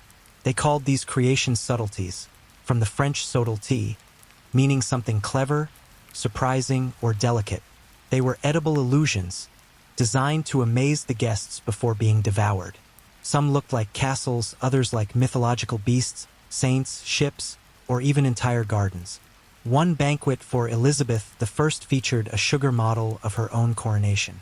Another depicted a battlefield where tiny knights, made of almond paste, fought among sugared cannons. Guests would gasp and whisper as these wonders were carried in. The queen, always fond of pageantry, would smile and allow herself a single bite. Then the masterpiece, hours of work, pounds of sugar, would be destroyed, eaten piece by piece. It was the Tudor idea of immortality, beautiful, fleeting, and sweet. But beneath the surface of these luxuries ran something darker, a hunger for display that mirrored the kingdom's anxieties. England in the 1500s was torn between faiths, between poverty and prosperity, between old feudal ties and new ambition. Food became the language of control. To feed was to command. To dazzle was to rule. Even outside the palaces, echoes of this obsession reached the homes of the wealthy. Minor nobles staged smaller versions of court feasts, often hiring artists to paint their dishes with edible colors. Roast boar might arrive with golden tusks, pies shaped like Tudor roses, or fish arranged to resemble the cross of St. George. Meanwhile, the common people ate pottage, thick stew of barley, leeks, and whatever scraps they could find. Their bread was dark and coarse. Meat was rare. To them, the royal feast seemed like visions from another world, dreams made of hunger and smoke. Still, even in the poorest cottages, there was a strange kind of pride in imitation. On festival days, villagers might bake loaves shaped like birds or animals from simple dough, dusting them with flour to mimic the whiteness of swan meat. For one night, they too could share in the illusion of plenty. The Tudor table was thus a stage where beauty and hunger met. The feast was never just about what could be eaten, but about what could be imagined. And perhaps that's what made those banquets so haunting. The swan, the peacock, the sugar castle, they were all symbols of transformation. Flesh turned into spectacle. Food turned into fantasy. As one court poet wrote, "To eat at England's table is to dine upon a dream, but dreams fade quickly. Behind the splendor lay debts, disease, and waste." The very sugar that dazzled the nobility came from brutal labor overseas. And while courtiers toasted to art and refinement, peasants still prayed for bread. Still, there's something hypnotic about those golden birds and fragile sculptures. A glimpse of a world that tried to eat beauty itself. Yet one question lingers in the candlelight of those vanished halls. Did the Tudors ever taste the sweetness of their own creations? Or were they too busy proving they deserved it? By the late 1500s, the Tudor feast had evolved into a living portrait of power. Every bite, every shimmer of silver, every roasted bird carried meaning. A dinner table could speak louder than a sermon or a speech. Said, "Here is order. Here is wealth. Here is England." In the grand kitchens of Hampton Court and Greenwich Palace, the work began before sunrise. Fires were stoked in stone hearths large enough to roast entire oxen. Cooks, more than 200 of them in the royal household, moved like clockwork. The air was thick with smoke, meat fat, and the metallic tang of spit irons. At the center of it all stood the master cook, a man whose job was half culinary, half political. His duty was not simply to feed the monarch, but to flatter the kingdom through food. To serve Elizabeth I was to compose poetry in butter and spice. And so, the obsession with spectacle deepened. No longer satisfied with mere roasted swans and peacocks, the Tudors began crafting meals as stories. One feast might tell of a naval victory, sugar ships on a sea of blue-dyed custard. Another might celebrate an alliance. 2 birds, one English, one foreign, roasted together and served with intertwined feathers. Everything meant something. Even color was code. White foods, milk, almonds, sugar, symbolized purity and virtue. Gold glazes, made from saffron or gilded leaf, stood for wealth and divine favor. Red sauces whispered of passion or blood. In this world of edible theater, the sugar sculpture, the subtlety, became the crown jewel. His creation required patience and genius. Cooks boiled sugar until it reached the crack stage, then poured it into molds or shaped it by hand. Artists carved tiny figures, towers, and vines before the sugar cooled into glass-like hardness. One Italian visitor wrote in awe that English sugar artists build fortresses that the mouth conquers. The Tudors even staged competitions among confectioners. The winners earned gold coins or court positions. The losers, humiliation. A subtlety could take weeks to perfect and minutes to destroy. Its purpose was not to last, it was to astonish. But not all subtleties were grand. Some were sly, even humorous.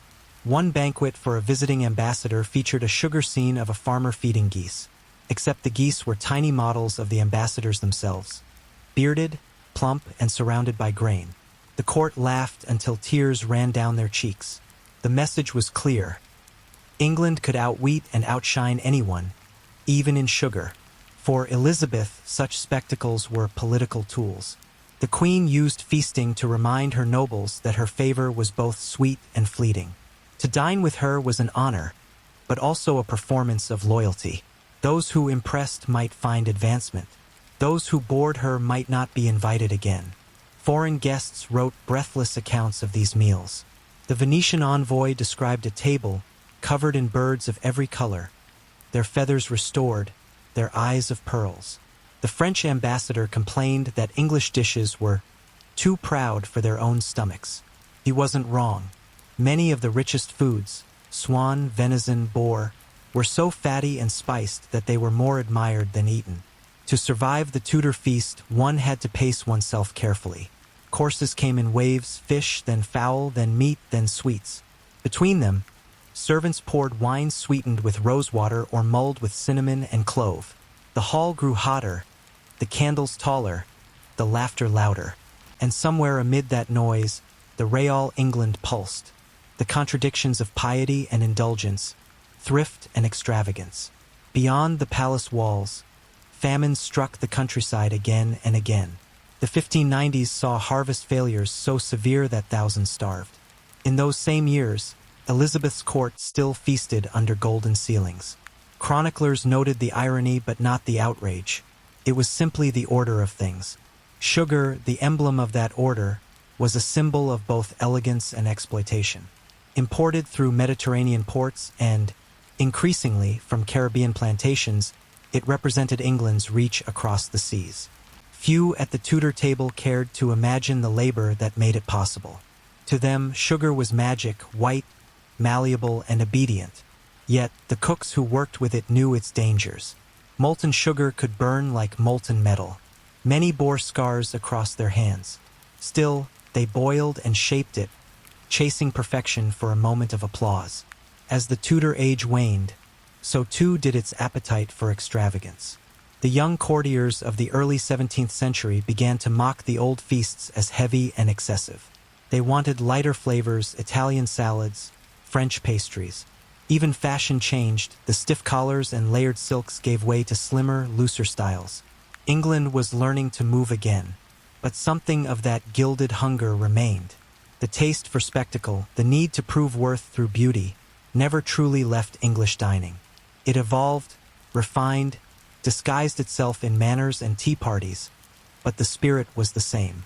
Even now, in the soft light of a candle, it's easy to imagine a Tudor hall. Long tables gleaming, trumpets blaring as a golden swan glides through the air.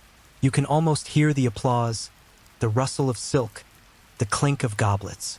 For a moment, all the world's contradictions are silenced by the shimmer of a sugar castle that will soon be devoured. And perhaps that was the secret truth of the Tudor feast. Everything beautiful must be destroyed to prove that it was ever real. But what happened to these traditions when the Tudors were gone?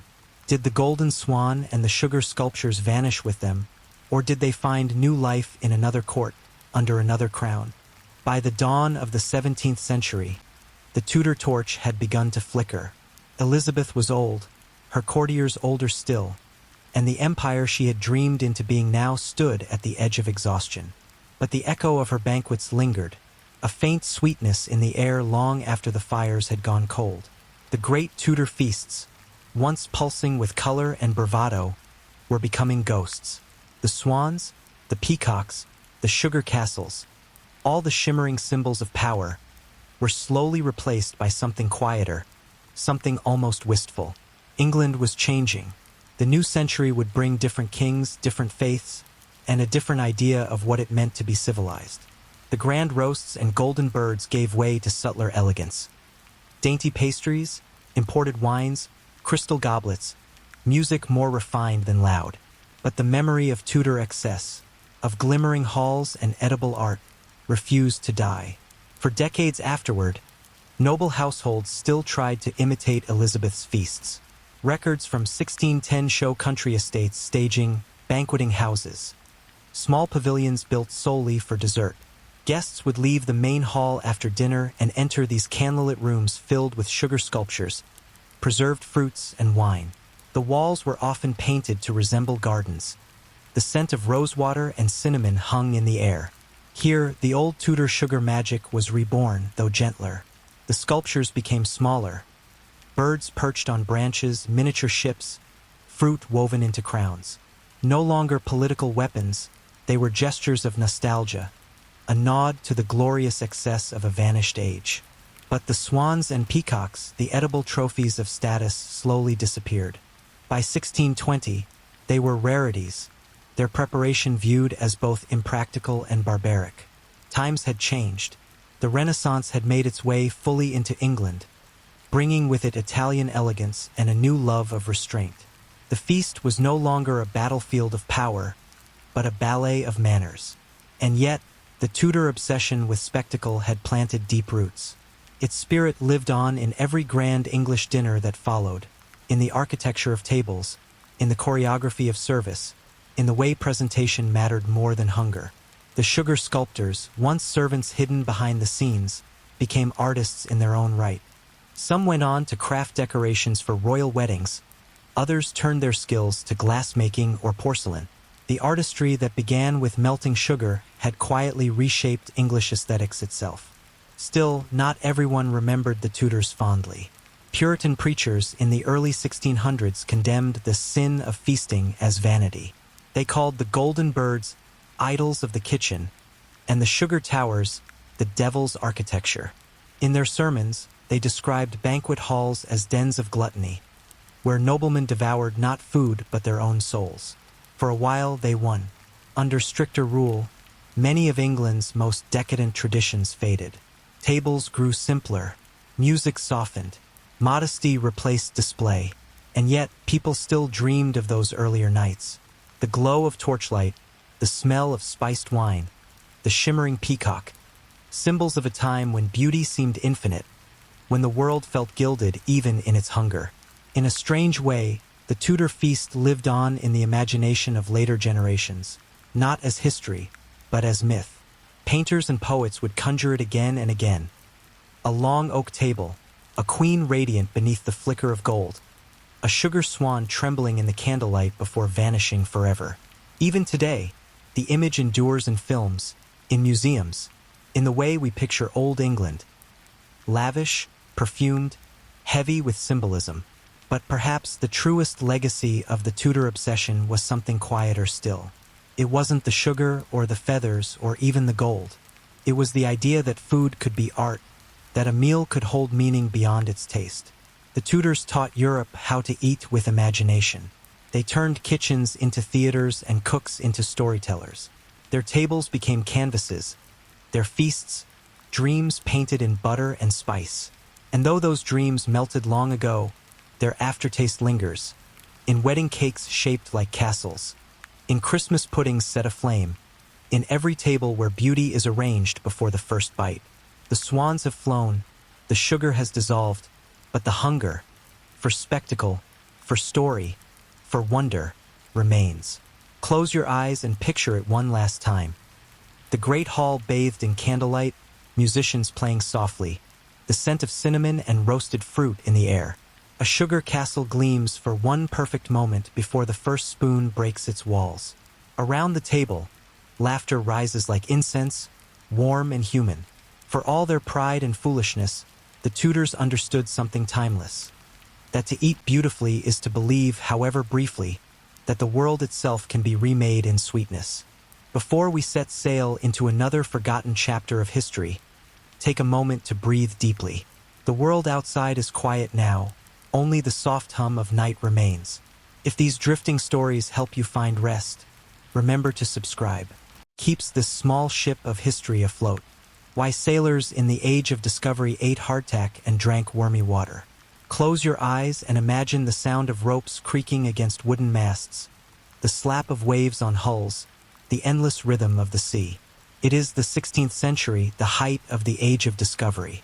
Across the horizon, great ships crawl slowly toward lands no European eyes have seen. On board, the air is thick with salt, tar, and sweat. The sails are full, but the stomachs are not. For the sailors of this era, exploration did not taste like adventure. Tasted like mold, rot, and hunger. Hardtack was their bread. The word itself sounded like what it was. Unyielding. Made of flour, water, and salt, baked until nearly indestructible, it was meant to last months at sea. No butter, no yeast, no pleasure. It was more stone than food. Fresh out of the oven, it could break a man's teeth. After weeks on the ocean, it could break his spirit. Sailors softened it by soaking it in water, ale, or stew. When supplies ran low, they dipped it in seawater. And when things grew worse, as they often did, they ate it with the small, white creatures that lived inside. Weevils. Every sailor knew the sight. When the biscuit was cracked open, a small cloud of insects often spilled out. At first, new sailors recoiled. Old hands laughed and said, "It's extra meat." They'd tap the biscuits gently on the table to shake the worst of the bugs loose, then chew the rest. Hunger taught pragmatism faster than fear ever could. Water, meanwhile, was no better. Stored in wooden casks, it went bad within weeks. In the heat of the tropics, it turned green with algae and stank of decay. Some ships carried vinegar to mix with it. Others brewed weak beer or watered-down wine to hide the taste. Sailors learned to drink fast and not look too closely at what floated inside. Life at sea was survival at its most basic, and yet, somehow, it held the same grandeur as a royal court, only stripped bare. The ship was its own small world. The captain like a king, the crew his restless subjects, and the ocean their empire. Meals marked the rhythm of this floating kingdom.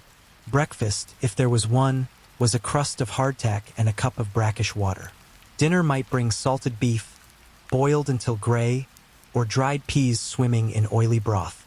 Supper, when it happened, was the same meal recycled. Salted meat was another necessary cruelty, kept for months but tasted of iron and brine. Sailors soaked it overnight to make it chewable, then cooked it into loblolly, a kind of greasy stew. Fresh vegetables were rare, fruit rarer still. Without them, men fell victim to scurvy, a disease so common it became part of sea life itself. Scurvy began with tiredness, then bleeding gums, then open sores. Old wounds reopened, hair fell out. Some sailors went mad before dying. It was slow, invisible starvation, the body collapsing for want of one thing. Vitamin C, a concept no one understood yet. The captains noticed a pattern. Crews who ate fresh limes or oranges, usually by accident, recovered. But superstition often outweighed reason. Some believed citrus carried tropical sickness. Others thought it softened the body. So the weevils stayed, and the oranges were thrown overboard. The sea, indifferent and vast, watched quietly. And yet, in this grim diet of salt and decay, there were moments of strange joy. When land was sighted and the crew was allowed to fish, a meal of fresh catch was celebration. On Sundays, if weather allowed, the cook baked something special. A pudding made from flour, raisins, and whatever fat could be scraped from the barrels. They called it duff. It was heavy, sweet, and glorious.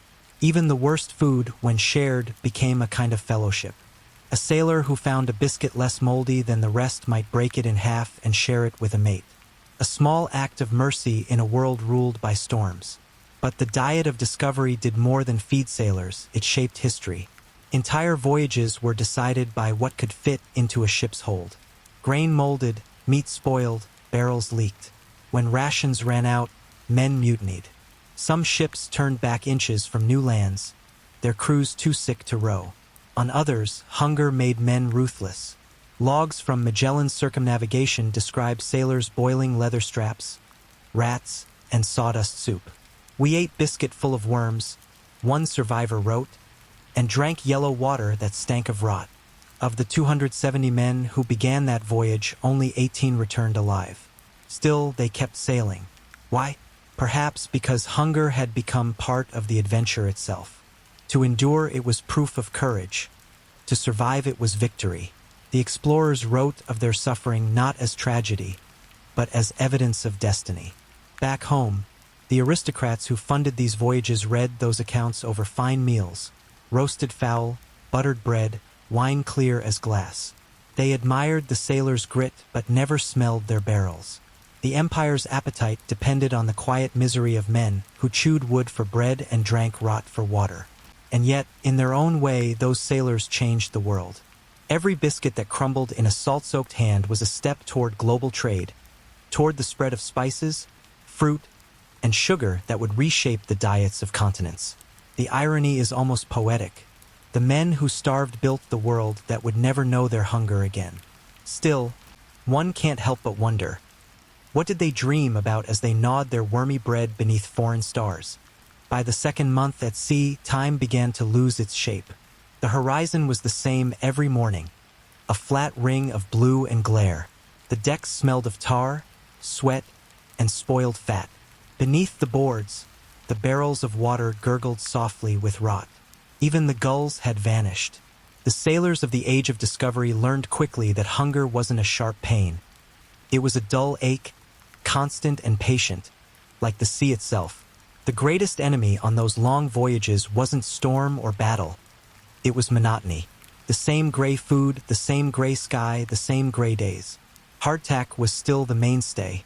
When the cook cracked open a new barrel, the men would gather around to see how bad it was. If the biscuits were hard and dry, that was good news. If they were soft, it meant moisture and life. The tiny white worms that squirmed out were not considered a curse, merely an inconvenience. Some sailors preferred to eat in the dark so they wouldn't have to see them. They joked about it because joking was easier than despair. One seaman on a Dutch voyage called the biscuits sea teeth and claimed they bit back. Another said that if the weevils were big enough to crunch, the meal counted as meat. Laughter, even hollow laughter, was a form of survival. For drinking water, the news was worse. The barrels, once filled on shore, were sealed with pitch. But under the hot sun, the wood swelled and cracked, letting in air. Algae bloomed, the water turned foul, and the stench became unbearable. To mask it, the sailors mixed it with vinegar, rum, or beer, anything to pretend it was still fit for drinking. Some captains carried citrus-infused vinegar to stretch supplies, not knowing it held the cure for scurvy in disguise. Beer and wine, when available, spoiled more slowly than water. On English ships, small beer, barely alcoholic, was rationed daily. But when the barrels ran dry, the crew turned to ship's wine, a sour concoction brewed from grape skins and seawater. It was said to taste like the devil's tears. In good weather, the cook might prepare peas boiled with pork fat, a stew of dried beans, or salted beef that had soaked in water overnight. The smell of boiling salt meat was everywhere, a greasy fog that clung to ropes and skin. Some ships carried dried fish, which was tough but edible if beaten with a hammer first. And then there was the worst of all, old cheese. Cheese that had sweated in barrels for weeks became home to worms of its own. Sailors scraped them off and kept eating. After a few weeks, they stopped noticing the difference between the smell of rot and the smell of themselves. Life on the open ocean reduced men to the essentials. Every meal was a negotiation with decay. Every swallow an act of will. Still, not every voyage was misery. Some ships, especially those from Portugal and Spain, were better provisioned. Captains learned to pickle vegetables, store nuts and dried fruits, even carry barrels of olive oil sealed tightly against the sea air. The more successful expeditions treated food as strategy, not afterthought. Columbus himself wrote detailed notes on shipboard diet. He rationed wine, ordered frequent cleaning of barrels, and introduced vinegar washes for meat. But even his precautions couldn't keep the food from spoiling. By the time his crew reached the Caribbean, their bread was dust and their meat black with rot. They celebrated sighting land not for glory, but because it meant fresh fruit. When the men of Magellan's expedition crossed the Pacific 3 months without land, they reached their limits. Their logs tell a horror that reads almost calmly. We ate biscuit that was no longer biscuit, but powder mixed with worms. We drank yellow water that stank of rat droppings. The leather of the rigging, once boiled, was soft enough to chew. When leather ran out, they boiled sawdust. When sawdust ran out, they scraped moss from the hull and fried it in candle grease. Hunger stripped away fear, pride, even identity. They became creatures of endurance. Those who lived through it often spoke of a strange stillness afterward, a kind of quiet reverence for ordinary food. A loaf of soft bread could make them cry. An apple tasted like a miracle. Back in Europe, few understood this. The rich marveled at the treasures these men brought. Spices, silver, stories, but not the price paid in hunger and disease. The sailors' diaries, filled with dry entries about biscuits and water, were ignored. History remembered the gold, not the rot. And yet, every empire that followed built its power on that same endurance. The Portuguese mapped the coasts of Africa on stomachs half empty. The Spanish crossed oceans with gums bleeding and limbs weak.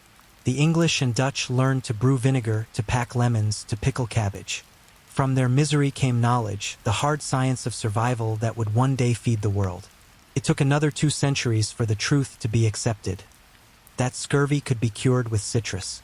Captain James Linn's experiments in the 1700s, long after Magellan's ghosts had faded, proved what the sailors had always suspected. Fresh fruit saved lives. But by then, thousands had died proving the lesson. The sea had a way of erasing names but not patterns.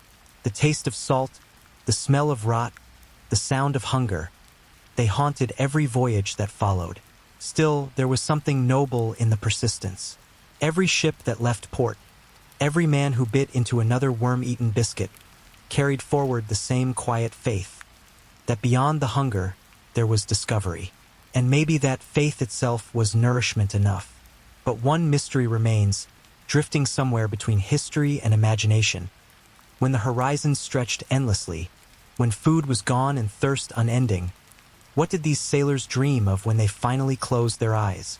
By the 3rd month at sea, the ship was no longer a vessel of exploration. It was a drifting stomach, a living hunger held together by wood and rope. Every sound, every movement, reminded the crew of appetite. The creak of the mast sounded like a groan. The splash of waves against the hull sounded like boiling stew. Even sleep brought no escape, only dreams of food that never arrived. Some sailors dreamt of bread so soft it melted in the mouth, of cheese without worms, of cool rivers pouring clean water from silver cups. They woke biting their lips. Others dreamt of home, of mothers stirring pots by firelight, of taverns filled with laughter and meat pies. But when they opened their eyes, all they saw was sky and sea, endless, indifferent, and blue. A ship's diet determined not just health, but sanity. Hunger was a slow madness. Men grew short-tempered, eyes hollow, skin yellow from lack of nutrients. The stench of unwashed bodies mixed with rotting water. There was nowhere to hide from it. Every plank, every rope, every shirt carried the same damp, sour smell of decay. Scurvy did its work quietly. Gums swelled until teeth loosened and fell. Wounds reopened. Sailors who laughed one day collapsed the next, their legs refusing to move. The disease was invisible until it wasn't, until it had eaten through the strength of half the crew. The living buried the dead at sunrise, bodies wrapped in canvas and slid overboard to the sound of gulls. The sea accepted them without judgment.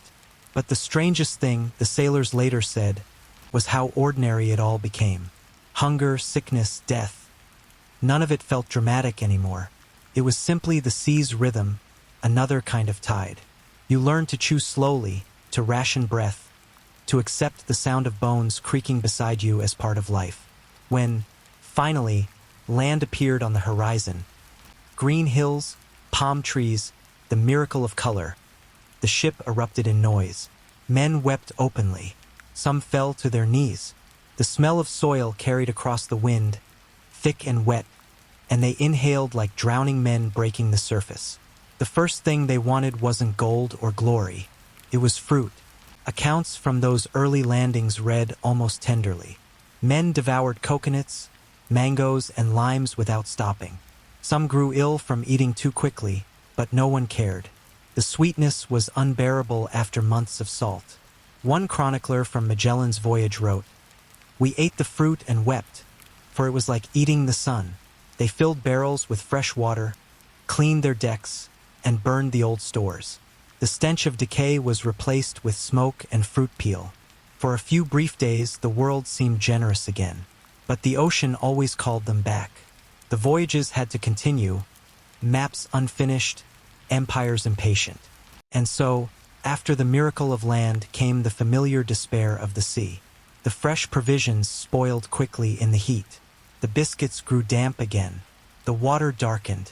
The same cycle returned. Hunger, endurance, survival. This was the rhythm that built the modern world. A world stitched together by starving men. Back home, the sailors' stories sounded almost mythic. Children in taverns listened wide-eyed as old mariners described oceans that lasted forever, storms that swallowed fleets, and meals made from leather. What they didn't describe, the worms, the smell, the quiet fear, was perhaps too ordinary for legend. And yet, history itself was made from such ordinariness. The discovery of continents, the spread of crops, the exchange of cultures, all began with men chewing through boredom, pain, and the taste of salt. By the time of the Enlightenment, ships carried barrels of sauerkraut and lemons. The science of nutrition had begun to catch up to experience. But the memory of those earlier voyages lingered, like a phantom flavor. Even centuries later, old sailors in port cities still used hardtack as a curse. To call someone as dry as biscuit meant they were hard, humorless, unwilling to soften. Worm water became slang for bad ale. These words were the language of endurance, reminders that civilization had been built on scarcity, not abundance. There is a quiet nobility in that. The great discoveries of the world were not made by kings in palaces, but by nameless men gnawing on bread too hard to swallow. Their courage was not loud. It was stubborn, chewing through fear and famine until the world finally changed around them. And perhaps, in that sense, the sound of a ship's creak at night is not just wood on water. It's history itself, still moving, still hungry. If you listen closely, you can almost hear it. The faint crunch of biscuit, the splash of seawater in a cracked cup, and the whisper of men dreaming of orchards they'll never see again. By the third month at sea, the ship was no longer a vessel of exploration. It was a drifting stomach, a living hunger held together by wood and rope. Every sound, every movement, reminded the crew of appetite. The creak of the mast sounded like a groan. The splash of waves against the hull sounded like boiling stew. Even sleep brought no escape, only dreams of food that never arrived. Some sailors dreamt of bread so soft it melted in the mouth, of cheese without worms, of cool rivers pouring clean water from silver cups. They woke biting their lips. Others dreamt of home, of mothers stirring pots by firelight, of taverns filled with laughter and meat pies. But when they opened their eyes, all they saw was sky and sea, endless, indifferent, and blue. A ship's diet determined not just health, but sanity. Hunger was a slow madness. Men grew short-tempered, eyes hollow, skin yellow from lack of nutrients. The stench of unwashed bodies mixed with rotting water. There was nowhere to hide from it. Every plank, every rope, every shirt carried the same damp, sour smell of decay. Scurvy did its work quietly. Gums swelled until teeth loosened and fell. Wounds reopened. Sailors who laughed one day collapsed the next, their legs refusing to move. The disease was invisible until it wasn't, until it had eaten through the strength of half the crew. The living buried the dead at sunrise, bodies wrapped in canvas and slid overboard to the sound of gulls. The sea accepted them without judgment. But the strangest thing, the sailors later said, was how ordinary it all became. Hunger, sickness, death. None of it felt dramatic anymore. It was simply the sea's rhythm, another kind of tide. You learned to chew slowly, to ration breath, to accept the sound of bones creaking beside you as part of life. When, finally, land appeared on the horizon, green hills, palm trees, the miracle of color, the ship erupted in noise. Men wept openly. Some fell to their knees. The smell of soil carried across the wind, thick and wet, and they inhaled like drowning men breaking the surface. The first thing they wanted wasn't gold or glory. It was fruit. Accounts from those early landings read almost tenderly. Men devoured coconuts, mangoes, and limes without stopping. Some grew ill from eating too quickly, but no one cared. The sweetness was unbearable after months of salt. One chronicler from Magellan's voyage wrote, "We ate the fruit and wept, for it was like eating the sun." They filled barrels with fresh water, cleaned their decks, and burned the old stores. The stench of decay was replaced with smoke and fruit peel. For a few brief days, the world seemed generous again. But the ocean always called them back. The voyages had to continue, maps unfinished, empires impatient. And so, after the miracle of land came the familiar despair of the sea. The fresh provisions spoiled quickly in the heat. The biscuits grew damp again. The water darkened. The same cycle returned. Hunger, endurance, survival. This was the rhythm that built the modern world.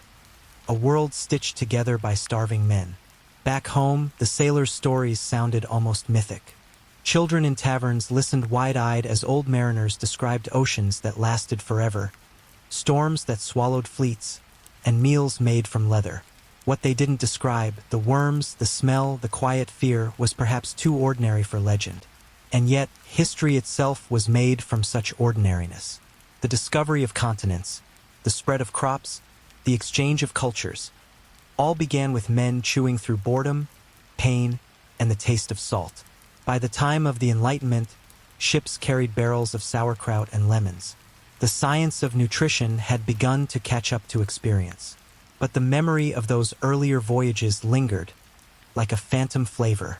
Even centuries later, old sailors in port cities still used hardtack as a curse. To call someone as dry as biscuit meant they were hard, humorless, unwilling to soften. Worm water became slang for bad ale. These words were the language of endurance, reminders that civilization had been built on scarcity, not abundance. There is a quiet nobility in that. The great discoveries of the world were not made by kings in palaces, but by nameless men gnawing on bread too hard to swallow. Their courage was not loud. It was stubborn, chewing through fear and famine until the world finally changed around them. And perhaps, in that sense, the sound of a ship's creak at night is not just wood on water. It's history itself, still moving, still hungry. If you listen closely, you can almost hear it. The faint crunch of biscuit, the splash of seawater in a cracked cup, and the whisper of men dreaming of orchards they'll never see again. By the third month at sea, the ship was no longer a vessel of exploration. It was a drifting stomach, a living hunger held together by wood and rope. Every sound, every movement, reminded the crew of appetite. The creak of the mast sounded like a groan. The splash of waves against the hull sounded like boiling stew. Even sleep brought no escape, only dreams of food that never arrived. Some sailors dreamt of bread so soft it melted in the mouth, of cheese without worms, of cool rivers pouring clean water from silver cups. They woke biting their lips. Others dreamt of home, of mothers stirring pots by firelight, of taverns filled with laughter and meat pies. But when they opened their eyes, all they saw was sky and sea, endless, indifferent, and blue. A ship's diet determined not just health, but sanity. Hunger was a slow madness. Men grew short-tempered, eyes hollow, skin yellow from lack of nutrients. The stench of unwashed bodies mixed with rotting water. There was nowhere to hide from it.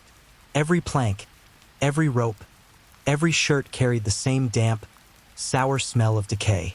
Scurvy did its work quietly. Gums swelled until teeth loosened and fell.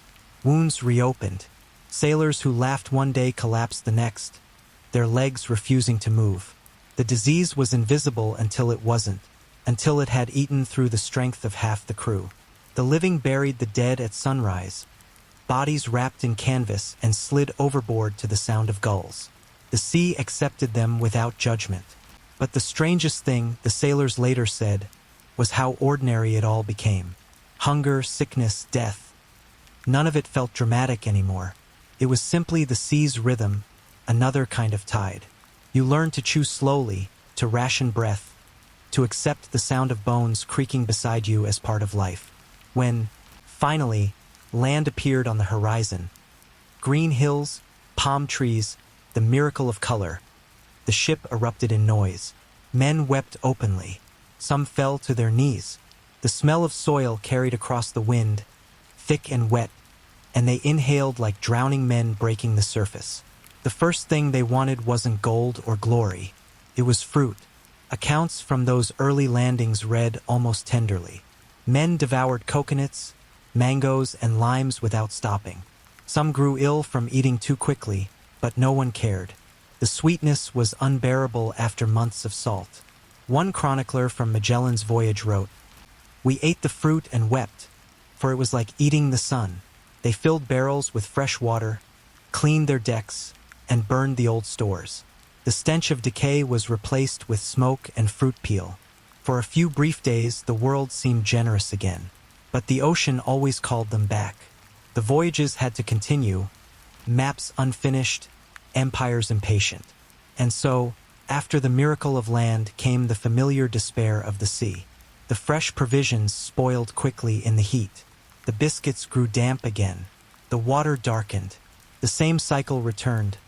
Hunger, endurance, survival. This was the rhythm that built the modern world. A world stitched together by starving men. Back home, the sailors' stories sounded almost mythic. Children in taverns listened wide-eyed as old mariners described oceans that lasted forever, storms that swallowed fleets, and meals made from leather. What they didn't describe, the worms, the smell, the quiet fear, was perhaps too ordinary for legend. And yet, history itself was made from such ordinariness.